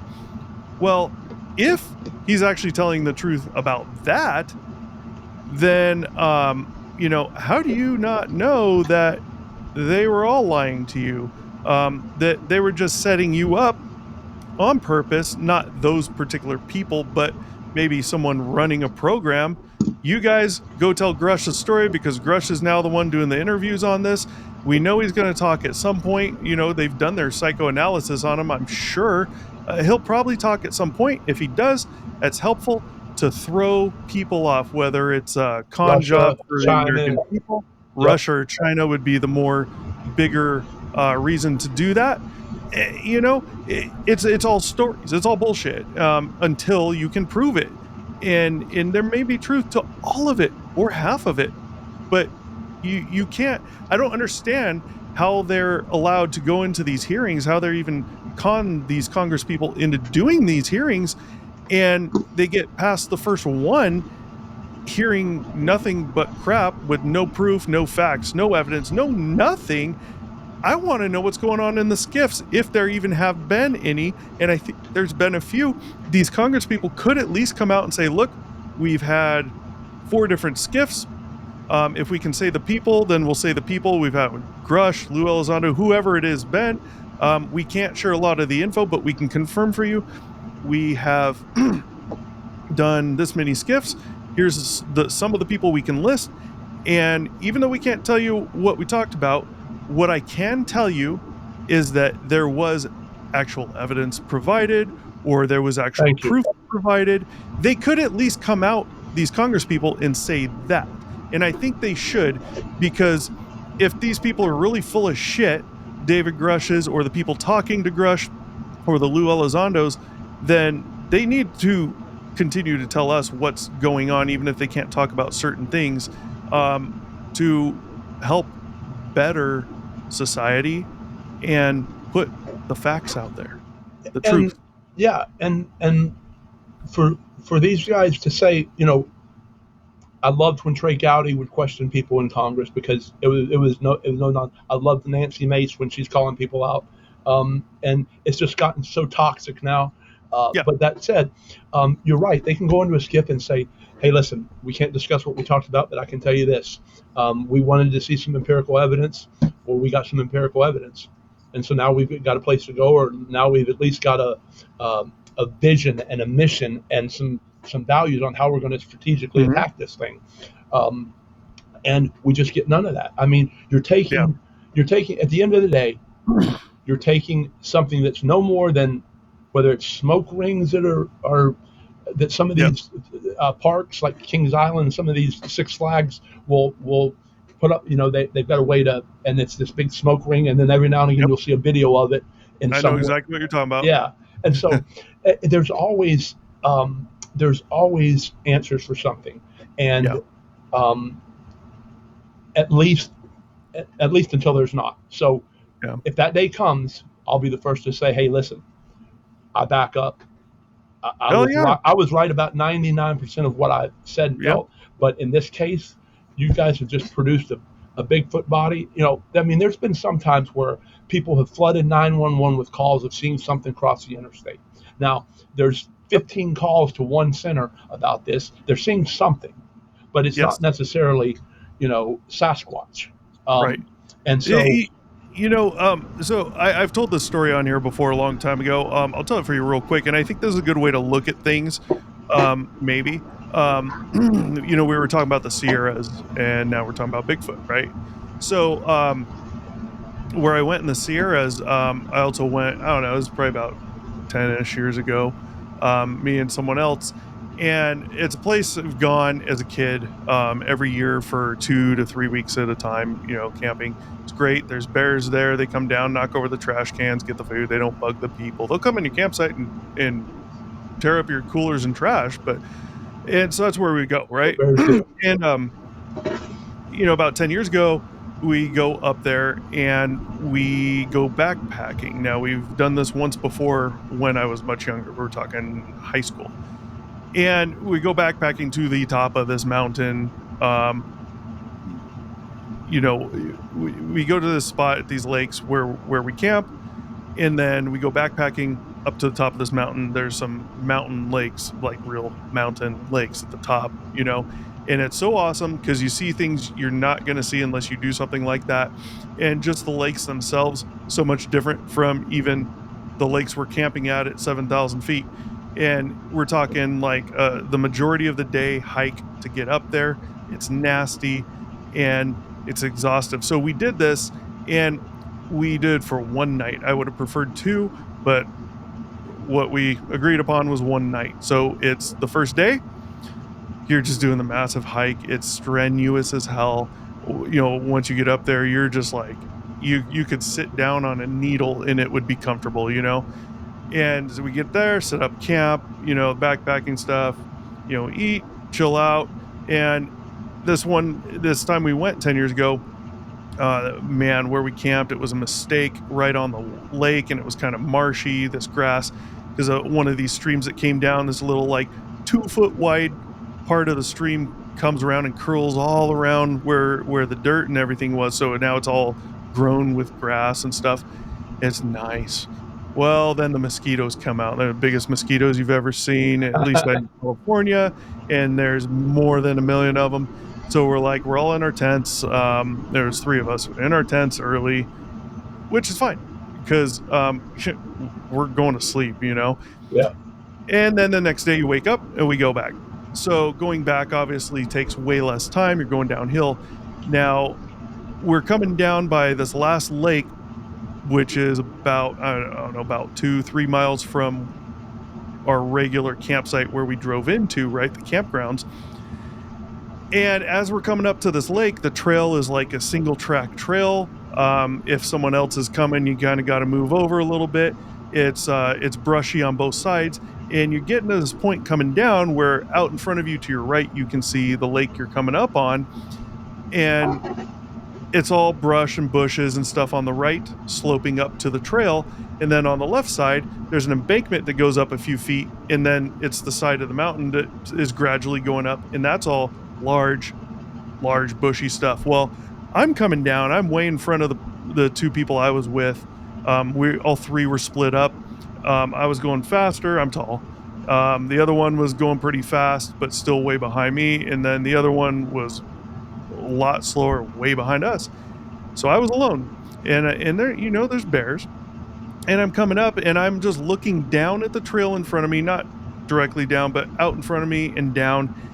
And I shit you not, 50 feet out, maybe, I swear to God, I saw something dark go from the left side of the trail, so the hill where it was sloping up towards me, come from that side, the lake side, cross the trail, and go up the embankment to my left, continuing going up. But it's all thick bushes and brush and stuff, right? And I shit you not, it was enough. I stopped. I looked. I did my best to look over those bushes. Even though it was going uphill, it was hard to see over them. I'm looking and I'm listening for brush, bushes, twigs, anything. And I'm like, what the hell was that? Like, I swear to God, I saw something. I eventually picked up my balls, continued down to the lake where I was waiting for them. They show up. We go down to the campsite, and that's it. The rest of the way, at least to that lake I was at, before my friends caught up, I was looking over my shoulder the whole time. I mean, I'm sitting there every 20 feet, like looking over, because I don't know what the hell happened. I didn't see anything, but I saw something. Anyways, make a longer story shorter, hopefully. After the fact, and I didn't mention it to them, but after the fact, I'm just sitting there thinking about it, and I'm not prone to Bigfoot. Oh my God, it might have been a Bigfoot. But that's one of the first things that came to my mind. Like, what the hell could have gone through there? Like, bears are quiet. Deer, they're quiet. All these animals are quiet out in the wild. You start to rationalize in your brain. Yeah. And so did it ever cross your mind that it was I know you said you didn't get a good look at it. You saw something flash across did you think it was an animal running from something, or did you think it was a person, or did you think it looked like maybe a bear it was just something big that was fast? Yeah, well, so this all goes to playing in with reasoning, thinking about things in a I don't want to say an intellectual manner. Makes me sound smarter than I am, but logical. Yeah. And I don't know what I thought it was. I didn't because I didn't see it, but I swore to God, it was like just in my peripheral above my line of sight up here. Something dark went across, but there's no way I wouldn't have heard whatever it was. And it was large, appeared to be large, right? But this goes, back down to thinking logically about these things and jumping to conclusions. For some reason, one of the first things coming into my mind days after, not that day, but days after, is fucking Bigfoot. Like, you hear the stories, and I'm like, there's no way. I'd say more of a size of a bear, right? But there's just no way it could have gotten through that thick of brush without hearing it. And the conclusion I come to that is the most reasonable after thinking about it is exhaustion. It was in the peripheral, and you can see things that aren't there in the peripheral. Shadow people that people claim to see, that's just shit in your peripheral. I had it happen in my house. I'll tell you another time. Really weird story with that. I attribute it just to exhaustion. We hiked up a full day up this fucking mountain that's massive. We're drained. The next day we're coming down, and that's easy, but now it's more of a pounding on your feet because you're going downhill wearing a pack that's 30 to 50 pounds, right? So I attribute it to exhaustion, Yeah. and it was in my peripheral. Common sense tells me there was nothing there. Common sense tells me if there was, there's no way I could have heard it because it was a ground walking something. It should have been. It would have had to go through the brush that you couldn't have gotten through without making noise. Even a bear or deer. It's impossible. And so with that, most people will fill in the blanks. They'll see something, but it's interesting you say that about sleep deprivation, because there were times in Iraq where we were doing multiple missions every night, and we would come back and we would, we owned the night, so we would sleep during the day. Yep. But the nighttime is when we operated, and there were times where we would be up for 2 days, and when you get to that third day and start hallucinating, and the things that your body will do, the noises that it will make, the involuntary grunts and reactions and things like that when you get super sleepy. And that's only happened to me a few times before I just crashed out and slept for 18 hours. But just a little bit of sleep deprivation can cause you, when you turn your head, to see some things. And if you don't know your environment, I would gladly feel comfortable in saying that you certainly saw something. Quite possibly, it's not out of the realm of possibility that you saw something, right. But you were exhausted after the hike. But it wasn't enough to where it created a problem. It's just, even if you were to tell me, listen, I had an experience and I saw Bigfoot, he walked right up to me, shook his head out, and introduced himself to me, and I would still take it with a grain of salt, just because I would think, well, did he? And so it's just, and that's the way it is with all of this stuff. You can have all the pilots and the police officers and the generals and the military personnel claim something for credibility, but at the end of the day, where is any of this stuff that anyone's been talking about in any category? It's non-existent. And so we mentioned So I wanted to make sure I answered your question. You asked me about the research and how I did. So how do you do your own research? How do you do it on these things? Not even you in general. Just we hear it so often. You said it tonight, and I'm okay with the way you said it. I have heard some people, such as Lou Elizondo, and someone else is a story for another time. Do your own research, and a lot of times, with some of these people, it's a cop out to, like Lou Elizondo. That's a cop out to not telling you things. Hey Lou, you sure you want me doing my own research? Because what I'm going to find in doing my own research and what you're claiming are going to be two vastly different things. Yeah. And I've told you that at some point we have a close friend, a very close friend, family, that was a retired FBI agent. He also was an inspector general. He did the Hillary Clinton emails. Chuck McCall is a great human being, an honest man. He was done wrong by that administration whenever he didn't lie for him. But he now represented David Grush, but it was just the whistleblowing part, making sure he didn't say something out of text or that he could. And so, but I know Chuck, like I wouldn't even embarrass him to ask him if he believed any of this stuff, because I know good and damn well that, I mean, it's just, you ask the normal amount of, the population, and most people will look at you like you just asked them the distance to the moon. And or like when I asked my dad about, and he looked at me like, son, have I not taught you anything? Are you that stupid? And so, thank you for that, by the way. So I do. There you go. People think I have a TBI and PTSD from Iraq. My PTSD is from growing up with a father who's an FBI agent. Boy, that wasn't fun. I can imagine. Just wait till you get in a fight in school and find out your dad just had to be taken out of grand jury to come to school to deal with your fight. Oh, that was fun. That was fun. Ooh. But anyhow, so back to what I was saying, though, as far as the research. So taking some of this stuff personal, the Jesse Ventura, the way he attacked somebody set me off to the point where I went line for line. And, I'll never get in front of him and be able to debate with him. At least I wouldn't think. I don't think he believes half the stuff he says anyway. It was just for that conspiracy theory show he had. But he talks so much crap, and he puts out so much stuff that's not accurate. It's not factually correct.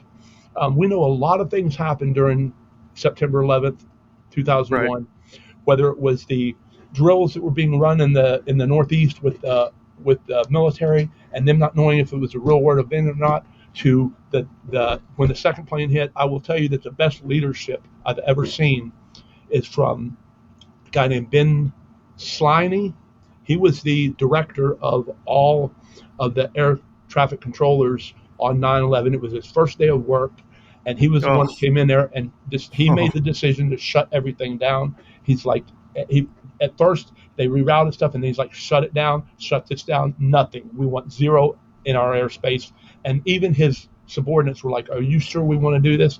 And he's like, we're at war with somebody until we find out we're not getting. And so those leadership things on your first day, those are some good lessons. But in looking at all this, Jesse Ventura set me off to the point where what he was saying, word or line for line, sentence for sentence, was factually inaccurate. And all it takes is to look up some of the information, whether it's and then he wants to tell his story, and when you interrupt him, he gets mad and tells you weren't in the military, you're not a Navy SEAL, and you don't know. And then Jim Norton threatens him, and they're going to get in a fight, and it's the funniest thing I've ever seen. But at the same time, it set me off when I'm dealing with watching some of this other stuff, because I've got a son that's asking me, Dad, have you seen that girl that was possessed? Yes, I have. And there's a whole lot more to that story that's very sad, Braden. Yeah. But to be able to go through some of that stuff, and if I could just, any message to anyone, is that the information's out there. You can find the information. This case was 1976 when they were tried for negligent homicide of Anneliese Michel. Right. And you can still read the entire case file, the pre-trial medical reports where they think that he's got paranoid schizophrenia, to the other things he believed in, to the nonsense that he felt like. Oh, and by the way, I didn't mention this. Anneliese Michel thought she was having a conversation with the Virgin Mary herself. Yeah. A true conversation. She felt like that the Virgin Mary was calling her, and this was only after that idea was put into her head. Yep. By Mom and she's clearly probably because of her multiple conditions, very the word escapes me now. I just had it 2 seconds ago. Very impressionable, very influential. Yeah, easily influenced. Impressionable is the best word that I would. And she's getting the feedback from, when she's saying this stuff, she's getting the feedback from the priests that, this is real. They believe it's real. They're confirming. Now they're confirming each other, and now they've got this racket going on. I hate to say that, but and this is what bothers me about current priests that go on YouTube and talk about exorcisms, and it's all the same stuff. They talk about seeing people levitate and climb up walls, but there's no videos of it, and they'll never be. And the only people who can exorcise demons out is the Catholic Church. So there's a racket. But here's the thing: even if there's amount of truth to it, there's a New York City police officer that I was in Iraq with named Ralph Sarchi, who a movie was made about. He was with the man and woman who investigated all the paranormal stuff with Amityville Horror and everything. Ralph Sarchi believes in a lot of this stuff, and I would never call him a liar. The problem is that when they start confirming these things, and then you find out that this priest has his own agenda, and over a 67-day period, so now you can go on YouTube and watch current priests that are exorcists that will talk about this as if it's a true story. Yeah. And that's where that infuriates me to the point where I want to say, shame on you, Father. Shame on the Catholic Church for presenting this. The Catholic Church, immediately the day the trial was over, they reversed their stance and said this was a mental health issue, because it was. And it infuriates me that people who are educated, like my buddy who came to me and said, have you seen this? This is the last thing I'll say. I'm 45 minutes from Point Pleasant, West Virginia. In the 60s, the bridge collapsed, the Silver Bridge, and during Christmas, we all seen the Mothman. You want to talk? So I've got a teammate that played at Point Pleasant, really good friend of mine, very successful, great guy, very, very, very high opinion of himself. Casey, if you're listening. So I don't mind to tell Casey that what the hell is wrong with you people in Point Pleasant, that you think you're seeing this Mothman fly around. I come home from Iraq. I'm outside one night. Did I tell you this story about being outside and having to run back inside because something landed in the road? I don't think so, no. I'm outside. Now, we live about a mile from the Ohio River. All up and down the Ohio River, this is the case. And if you go up the Ohio River, you're going to run into Point Pleasant. 45 minutes up the river, same thing. So I'm outside, and this thing lands in the middle of the road. And when I say lands, this thing is almost 5 feet tall. It looks like a pterodactyl. And I am frozen. And this is an absolute 100% true story. I go inside, and my brother comes down, and I'm like, have you seen? And I'm pointing outside, and he's like, oh, yeah. And then he yells at Mom. Mom comes over, and she's like, and I'm like, that thing had red eyes when its head turned. I could see it in the reflection of the streetlight. And she's like, yeah, it's a bird. So, and I was like, a bird? And yeah, it's a crane. And she goes into how they nest up and down the Ohio River. And she's like, yeah, you can see it. One of them's nest is right up there. You'll see another one probably tomorrow. There's about 4 or 5 of them that live up here. And it's if you don't know that. And so when people, it kills me. And I'm glad Point Pleasant has something to be proud of, and the movie that was made. But for people who will quote that, because I've had educated people tell me that an Afghan giant killed a special forces captain, and I have to explain to them that was a made-up story that we never thought anybody would believe. And the fact that you guys believe it and hide behind the military, it's black ops, they're not going to tell you. Yeah, right. I mean, you can take any casualty of war, go to iCasualties, and even if it's the CIA guys, they list their name, they list their rank, and they list their position and how they were killed, where they were killed, and the date. Everything's listed. Show me the Special Forces captain that got a spear thrown in his chest, and the whole Ranger battalion that got wiped out. That is what they were sent up there to find. And some of these people, when you tell them that, they get mad. They call you a non-believer. They're like, oh, you're just a hater. You're just like a grumpy old man. And then that elicits a response from me. Emotionally, whenever we get emotional about something, we always feel the need to respond. And this guy just called me a grumpy old man, which is something I'm terrified that I'm only going to end up being like. And so I don't think you'd be grumpy. Yeah. So the next month I go on this this young person's like everything I'm going to do. I'll be damned if I'll be a grumpy old man. But none of this stuff is everything we've talked about and everything we'll continue to talk about. And specifically, Richard Doty, the cattle mutilations. I'm going to mention this because for me, I took some of this stuff personal that was being put out there as factual truth on the internet, and that I knew that people hadn't looked at the full case yet, or they hadn't, whether it was Right. Anneliese Michel, whether it was the Sierra Sounds, um, and shame on them for dragging in Scott Nelson, that Navy guy, and for blaming this on Al Berry, who's no longer with us. You know, Yeah, what an easy way to get away with things. exactly. And so, cattle mutilations. So if you go back to the Well, Manhattan, if you don't go go back to the don't go 40s, too far into what we okay, were talking about with cattle I mutilations won't mention with it. a friend. We'll do that next time Okay, because that's very important. I think. yeah. Um, And I can't tell you his name just yet because he hadn't given me permission to do it. I know he's in Germany right now, but he can still text and talk, and so uh and he's never shied away from this. I mean, it's not a secret.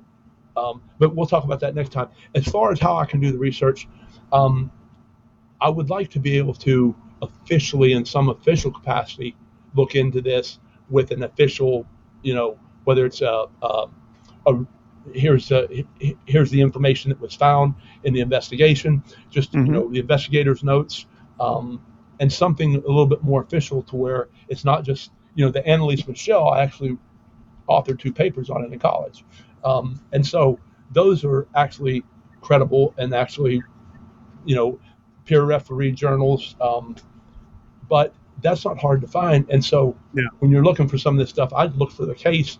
And I also realized long enough that when people when they want to believe something, or they believe something, or I got to hear a story about the Jersey Devil chasing you out of the woods when you were hunting in high school, and you and I both know that never happened, and now you're going to talk to me like I'm stupid, then that's where my friendships are worth more than sometimes it's Yeah. better to get it right than to be right. And I've had, Right. you want to talk about something that's hard to learn as an adult. I'm sure you feel the same way. When it comes to your kids, sometimes you have to get it right and not just be right. And so, um, what is being right going to help me? Yeah, I mean, if it's going to cost me my relationship and my friendship or my marriage, or then do I want to be right about it? No, not at all. Right. And so, but some of this stuff, you know, we're looking at extraordinary claims without any extraordinary proof. None. Whether you go back to Roswell, whether you go back to Yep. show us something tangible, and I'm not important enough to where they would ever do that. But I'm saying show, you know, the public doesn't need to believe everything the government does. I've already stated that. The government, when we start our strategic and operational planning and our tactical planning on wars, on foreign policy, we just need to know we live in a great country, and the government has our back for some way or another. At some point, Yeah. they're at least that's the vision. And so, with that, we don't need to know everything that's going on. And so, if they're keeping stuff from us, there's a reason for it. And I do know that most people would. I mean, you want to talk about, you can't tell a police officer one thing without the entire department knowing by that night. And if Yeah. you want to find out who's having an affair, you go talk to one of the officers, and you'll find out it's like a high school Yes. locker room, and it's the worst backstabbing. It's the worst. So I miss the job. I don't miss the that part of it. But what I do miss is the brotherhood and the camaraderie.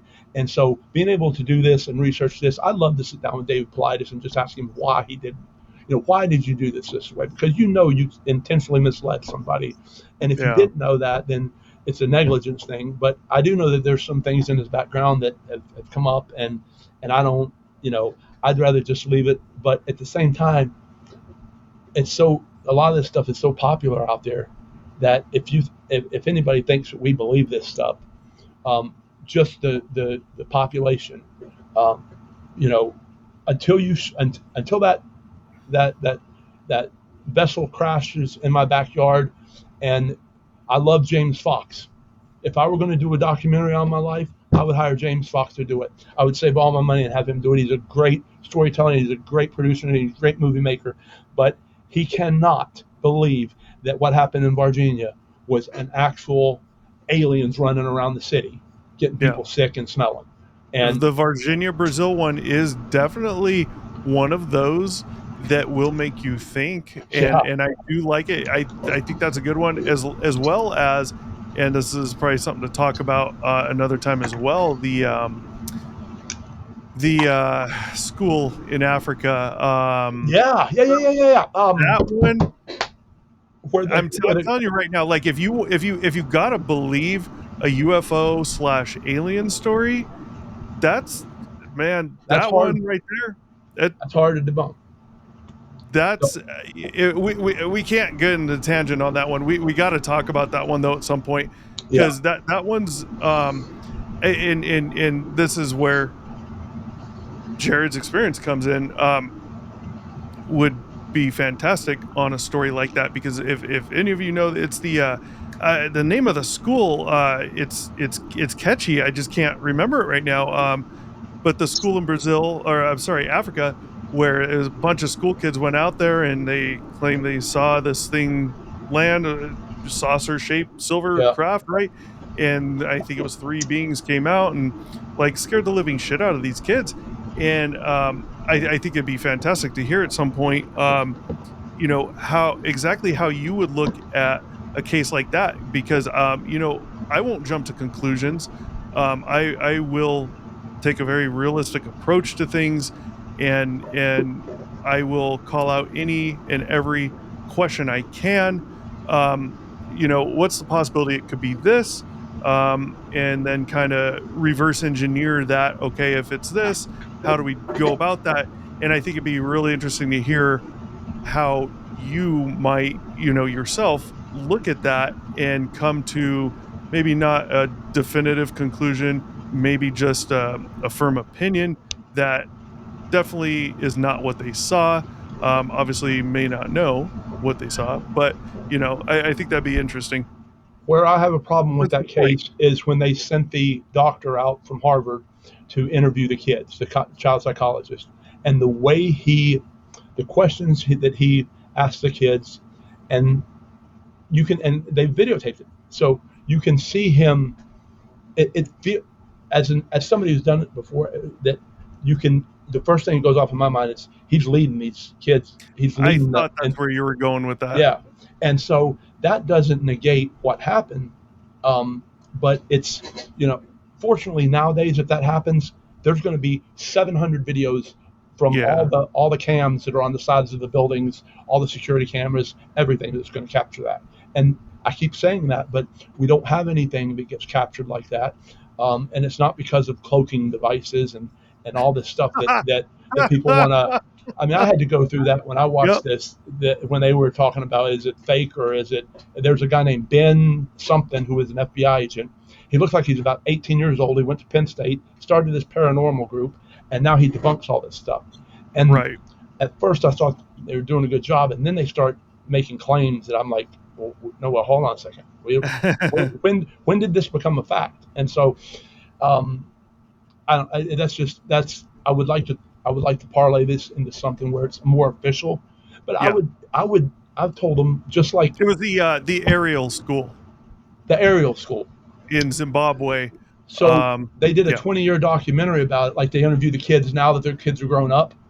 Yep. That's the one I saw, and they have the same story, and they have the same, and a couple of them, for the most part, include some of the teachers. Um, it's just they never get that documentary didn't get me past the main doctor that came in from Harvard that Yeah. misled, or that asked a lot of leading questions. And leading questions are a big problem. I have that problem at home. Kids do. We have two kids, and it's like something happens. There's a commotion, and you start asking them what happened, and then the other half jumps in, and, well, was he doing this because of this? I'm like, you're leading them. Like, just ask them what happened, separate them, and ask them. If you're not going to separate them, tell the one to shut up, ask the other one what happened, then ask the other one. When you start putting those thoughts in their heads, they go with it. And you're talking about the Ariel school, you're talking about impressionable, very young kids. They're all impressionable. You lead them, and they don't know how to reason and use deductive reasoning, Right. coming to some sense. They don't have the knowledge, they don't have the life experience where they've seen more things and can possibly attribute what they saw to something more realistic that it probably was. You can't ask leading questions at all with and kids. and not only that, asking. I don't. I'm just good. As far as the aerial school is concerned, that was one of the strong one of the things that I needed some people to explain to me how it's not real, or how they're not seeing what they thought that they saw, or Yeah. because it's not like they saw something run across the trail that they're not sure what it was. They specifically saw the craft and the aliens come out.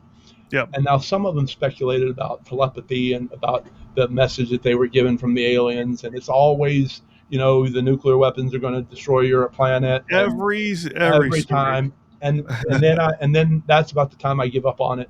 But I did listen to a lot of scrutiny from other professionals talking about the way he asked these questions and the way he formatted these questions.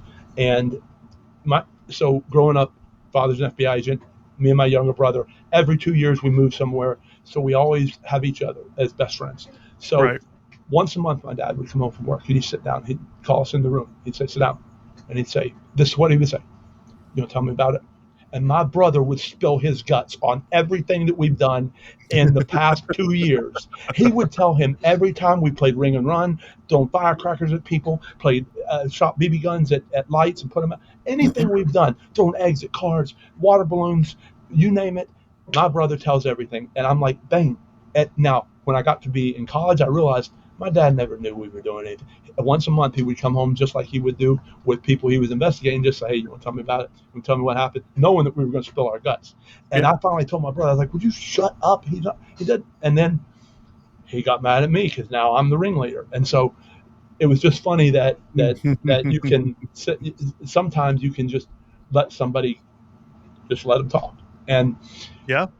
and so, but my only question with the aerial school is the way in which the professional conducted the investigation, which doesn't have Yeah. anything to do with it. I want a lot of this stuff to be, I believe it's possible.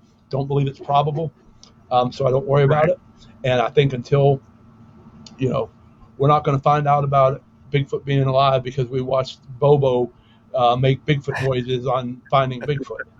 And so, God love their hearts. I just, you know, it's just none of it's practical, and none of Yeah. it, as an adult, as an educated adult, and somebody who has been through, college and graduate school and knows what empirical research is and knows um, how to conduct the research. I would like to turn this into something that's official. But at the end of the day, all I want to do is sit in front of somebody and say, "Why are you telling the story the way you're telling it when you know good and damn well that it didn't happen that way?" Yeah. Yeah. And the people that piss me off are the Luau Zondos, and Yep. and I can tell when he's you can. I mean, you have it. You have a good hold on when he's bullshitting, or when his, he'll get real quiet and he'll start pretending like he wants to tell you, and Well, then and let then me say it this way. he's a Quoting he, him. he's a riot. And the only other one I look forward to even more than that is Richard Doty. This Yeah. guy, this guy I don't know is how a anybody can trust him right now, man. this guy is a world class, master class manipulator of good and bad. He has done some of the most evil shit, and then some of the not most. And it goes Yep. back to me: are we trying to put out a message? Are we trying to leak information to Russia, to North Korea, to China, Right. that we have technology that they'll never even be able to? They already know what technology we have because they see our planes, they see our missiles, they know what they can and can't do with us. They see our Navy. We put 11 carrier groups out in the water, and we don't even need an Air Force or boots on the ground. But the fact is that are we putting some of this information out for that reason? Because I know those things exist, and Yeah. I know those things they're more. Um, that's where you get people that are embedded in Russia, that are dealing with KGB, and it's speaking of which, there's a KGB agent that was in America. He does podcasts now, incredible story. It's worth listening to. He was on Danny Jones, but he was caught by the FBI. But by that time, it was right in '91 where we knocked down the wall and Russia collapsed, and so they let him go. As far they didn't call him back to Russia and kill him or anything. He told the FBI everything that he had done in 10 years of being in America, and never went and spent a day in jail. And it's an incredible story. But all that said, all I want is the truth to be out there, so that somewhere, if they dig a little, people dig a little bit. And a lot of times it's taken me just, going through and looking at videos and watching 5 minutes and saying, nope, this isn't it. That's how I found Stephanie Harlow. And I won't promote her website, but she did a great job with this breakdown. I can tell you that. Almost 4 hours.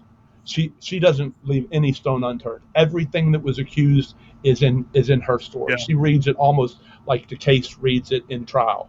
And that's how I wonder that she's got the best friends and the best friends' husbands and the people that contributed to this, and other friends that did not, people that were worried and people that weren't. And so that's where I investigated Anneliese Michel, and it led me to a bigger thing of, hey, sometimes, it doesn't take, we're not putting a man on the moon. I'm not doing open heart surgery.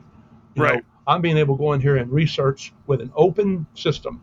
This isn't a military system. It's not an embedded system. It doesn't have access to different programs that are complex and top secret. This is just doing basic research on the internet, Googling something, looking at different video, but you'll find something and you'll find a little more, and then it'll start to unravel. Or you'll look at, I'm familiar with 9/11 enough to know that it wasn't 2 hours later when the last jet took off and they defeated our multi-billion-dollar system the way Jesse Bobby explains it. He says things and nobody ever questions him until that's. So it's worth watching that, because he and Jim Norton, but you can see the kinks in the armor when somebody starts to debate and they let it get emotional and they start, well, were you ever in the military? Well, then you don't know. Well, I can still have an opinion on it. Okay? I can still have an opinion on politically whether we should be in this country or not. We are America. We are the superpower of the world, and that comes with some responsibility. And but it means we have to do X, Y, and Z. I think the world's a better place without Iran having nuclear weapons. And I think that I will never not be able to think. It would take a complete brainwashing of me to reverse my thought on that. That doesn't mean I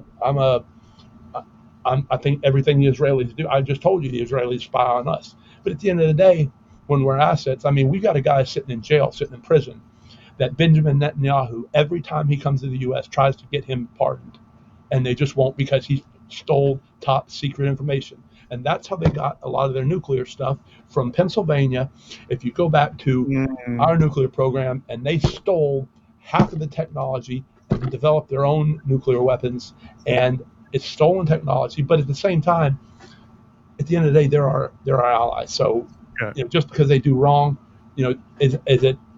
They couldn't have pulled this thing off in Iran without us and our bunker busters, and they know that. And I think we see the result of that. But I can talk about this as long as you guys will have me on here, and I hope I don't just. I could just come on and say, listen.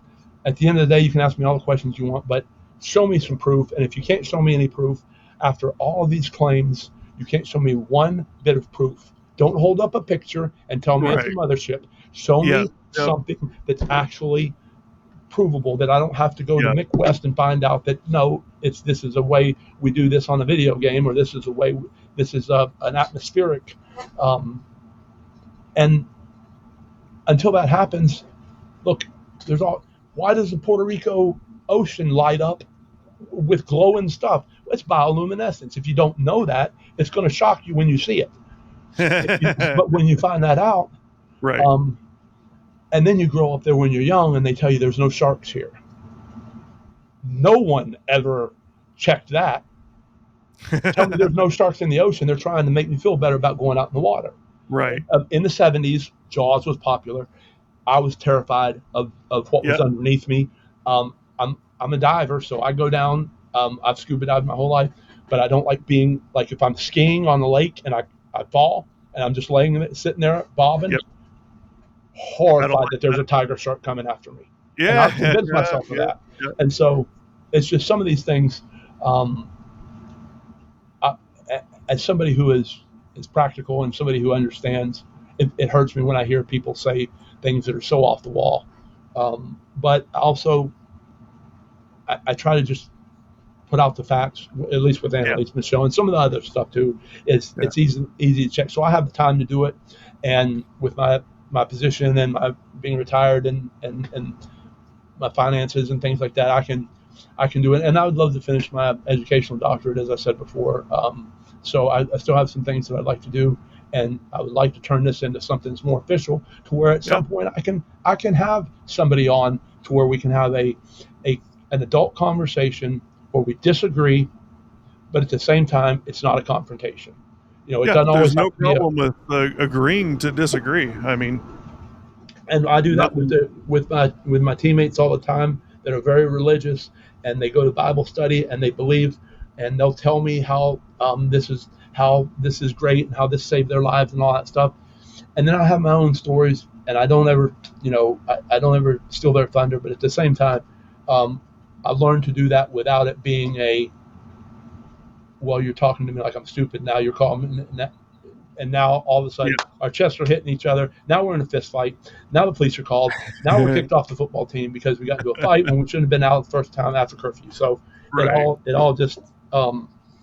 But hopefully that answers your question about how I Yeah. have time to do it, and just Yep. the method in which I apply it. And Yeah. it's all scientific. It's no different than any research I've done in college, or with some professional things that I've had to do with the police department, with policy and procedure. And there's no sense in reinventing the wheel. It's a lot of this stuff is out there, and you can find it if you just know. What's the saying? 90% of knowledge is just knowing where to look for it, and that's Yeah. all it is. And if you can steer somebody in the right direction, um, then, and that's the investigator in me coming Yeah. out. So Well, let's. Sounds like you're willing to come back on. Let's go abs- over some of that. A little more. I have some questions. I'm gonna gotta write down on that. And I really want to. I'd really like to go into the cattle mutilation things. I think you have some very good and interesting information on that. Which, out of as much as I've looked into it, I've never read that. What you have to say on this, and if you're looking for the truth, this could answer some questions for you. But he just answered a question and just said what we've been saying. I've been saying for 2 years now. PFEs, guys, proof, facts, evidence. If you're not getting even just one of those, maybe it's not worth your time unless it's just interesting. And that's why I like a lot of these topics, just because when I started looking into a lot of these different stories a long time ago, it's out of pure interest. It's just interesting. I was bored at work, had nothing to do years and years and years ago, and they're interesting read, and that's that. Don't think too much of it, but things change over time. But ultimately, what it comes down to is there proof? yeah, What are the facts? Is there any evidence? show Even us just something. evidence? Yeah, show You us know, and anything. yeah, you gotta look. Anything. You gotta look at it. He just straight up confirmed that. So, with that said, let's look forward to Jared again. Because honestly, I got a lot of different things. I think some we've done on the show, but interesting things. And again, like I mentioned, I definitely want to talk to you about Doty, Paulides, and there's a couple other things because I haven't looked too much into some of them, and I have some very strong opinions about people like Doty, and along with opinions and ideas of why you should or should not believe someone like him. And now that's coming from someone like me, where you're probably going to get another completely different perspective from someone like Jared, probably coming to the same conclusion different ways. And Yeah, and I've always preached this, don't jump to conclusions, especially if it's an out there one. There's nothing wrong with keeping the possibility open as long as you don't have proof to show that can't ever happen. Keep the possibilities open. If you don't, you'll never get there. But yeah, keep the possibilities open. If the evidence leads more to that particular scenario someday, then maybe more time, money, energy can be spent towards that, right? And guess what? We're as adults, we can all have a change of opinion. So if Yep, you show me 100%. if you show me a news reel where they actually did capture Bigfoot, he's actually a real creature. He is dead. Whatever the case is, whenever we Yep, start to get scientific uh, proof beyond a reasonable doubt, yep, then I make the decision if I want to. Okay, hey, listen, I still believe in what I was saying before because I wasn't shown any. But now that you've shown me something, now we're talking about now everything's changed. But I just have this feeling that all this stuff that has happened from going back to Roswell, it's what I mean. What at the end of the day, what do we have to show for it? Nothing. big zero. Speculations, good stories, Yeah, some yeah, great stories, but we also know that we've heard enough of this to listen. You know you, you can fool me. Uh, Ron Moorhead had me going with this.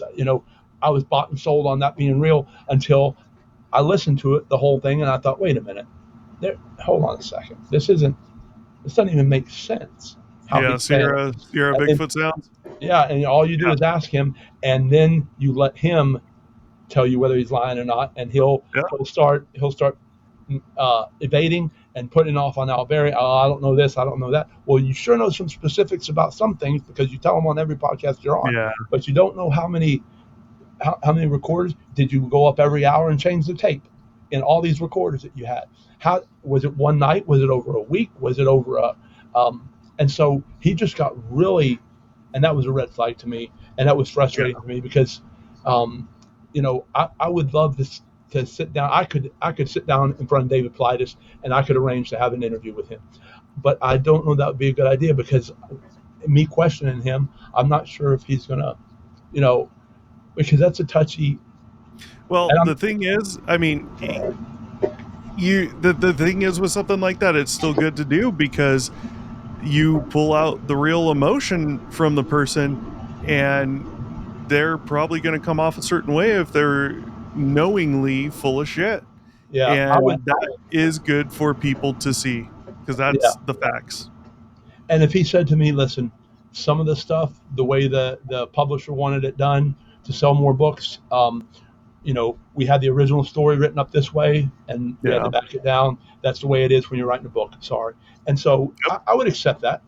I would accept the fact that he's just not trying to manipulate and mislead us and make us think that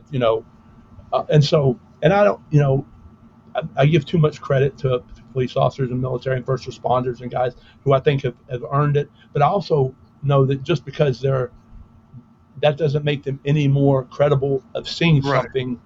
But a lot of people attach it to a Everyone story. makes mistakes. Yeah, F-16 pilot's a trained observer, therefore they can't make mistakes, is what you're being told to believe, and that's just not the case. yeah, Not that they're not trained observers, but they're trained observers to be able to pick out enemy aircraft, friendly aircraft from mile away, 5 miles away, whatever the distances are. That doesn't mean they're trained on everything, and it doesn't mean that they don't make mistakes. So, yeah. That's true. That's a good way to leave this too. I mean, that's yeah. um, Well, so let's I yeah, would gladly come on next time you're on next Monday, every yeah, Monday for a certain period of time until we cover all these topics. I know there's questions you have. I'm still trying to get a hold of to see if he can arrange to talk to you from where he is or when he gets okay. back. Um, and with that, um, if if you want to, I mean, if we have to just talk about one subject at a time and not deviate and or more formatted, Hey, however you want to do it. I'm yeah, either honored way. that you guys brought me on and are giving me this opportunity to at least explain to people that the truth is out there if you Yeah. really want to go searching for it. Well, it's definitely our pleasure having you on because, I mean, you're clearly a smart guy. You got a very realistic way of looking at things, which is great. And we need that. And that's, ultimately one of my big things is whatever the truth is, that's what we want. That's what Yeah. you guys want. That's what you need. And as a society, we will only become better with that, not the BS. And Agreed. being able to parse through it doesn't mean you have to fight about it, but we can get there, you know. So yeah, with that said, we'll wrap that up, and I guess we will look forward to some more here with Jared coming up. Um, don't know how this is gonna play out. I'm gonna, I moved some things around for tonight's show because of some things that were said last time. I think I'm gonna do that again, and maybe start with the cattle mutilation stuff again. Um, Stay tuned for that because he has some really good info. Sounds like factual that could answer a lot of questions that I don't believe it's been put out there that much. I've never seen what he's told me, and it's very interesting because it's going to answer some questions. I'm thinking Doty's going to have to come up next in Paulides because, and people like Corbell. And the main reason why is because these guys are current, they're present, they're out there peddling their stuff right now, and the truth matters, and we need to get to the truth. So with that, like, share, subscribe, comment. If you got any questions for Jared, comment them, and I'll see if I can Please. promote any of these episodes to get those pushed out a little more. And we'll see you next time on Obscured Reality. Thank you. Play that lame Thanks for music. watching. Be sure to check back with us often for new episodes. Feel free to drop a comment, and don't forget to like, share, and subscribe to Obscured Reality.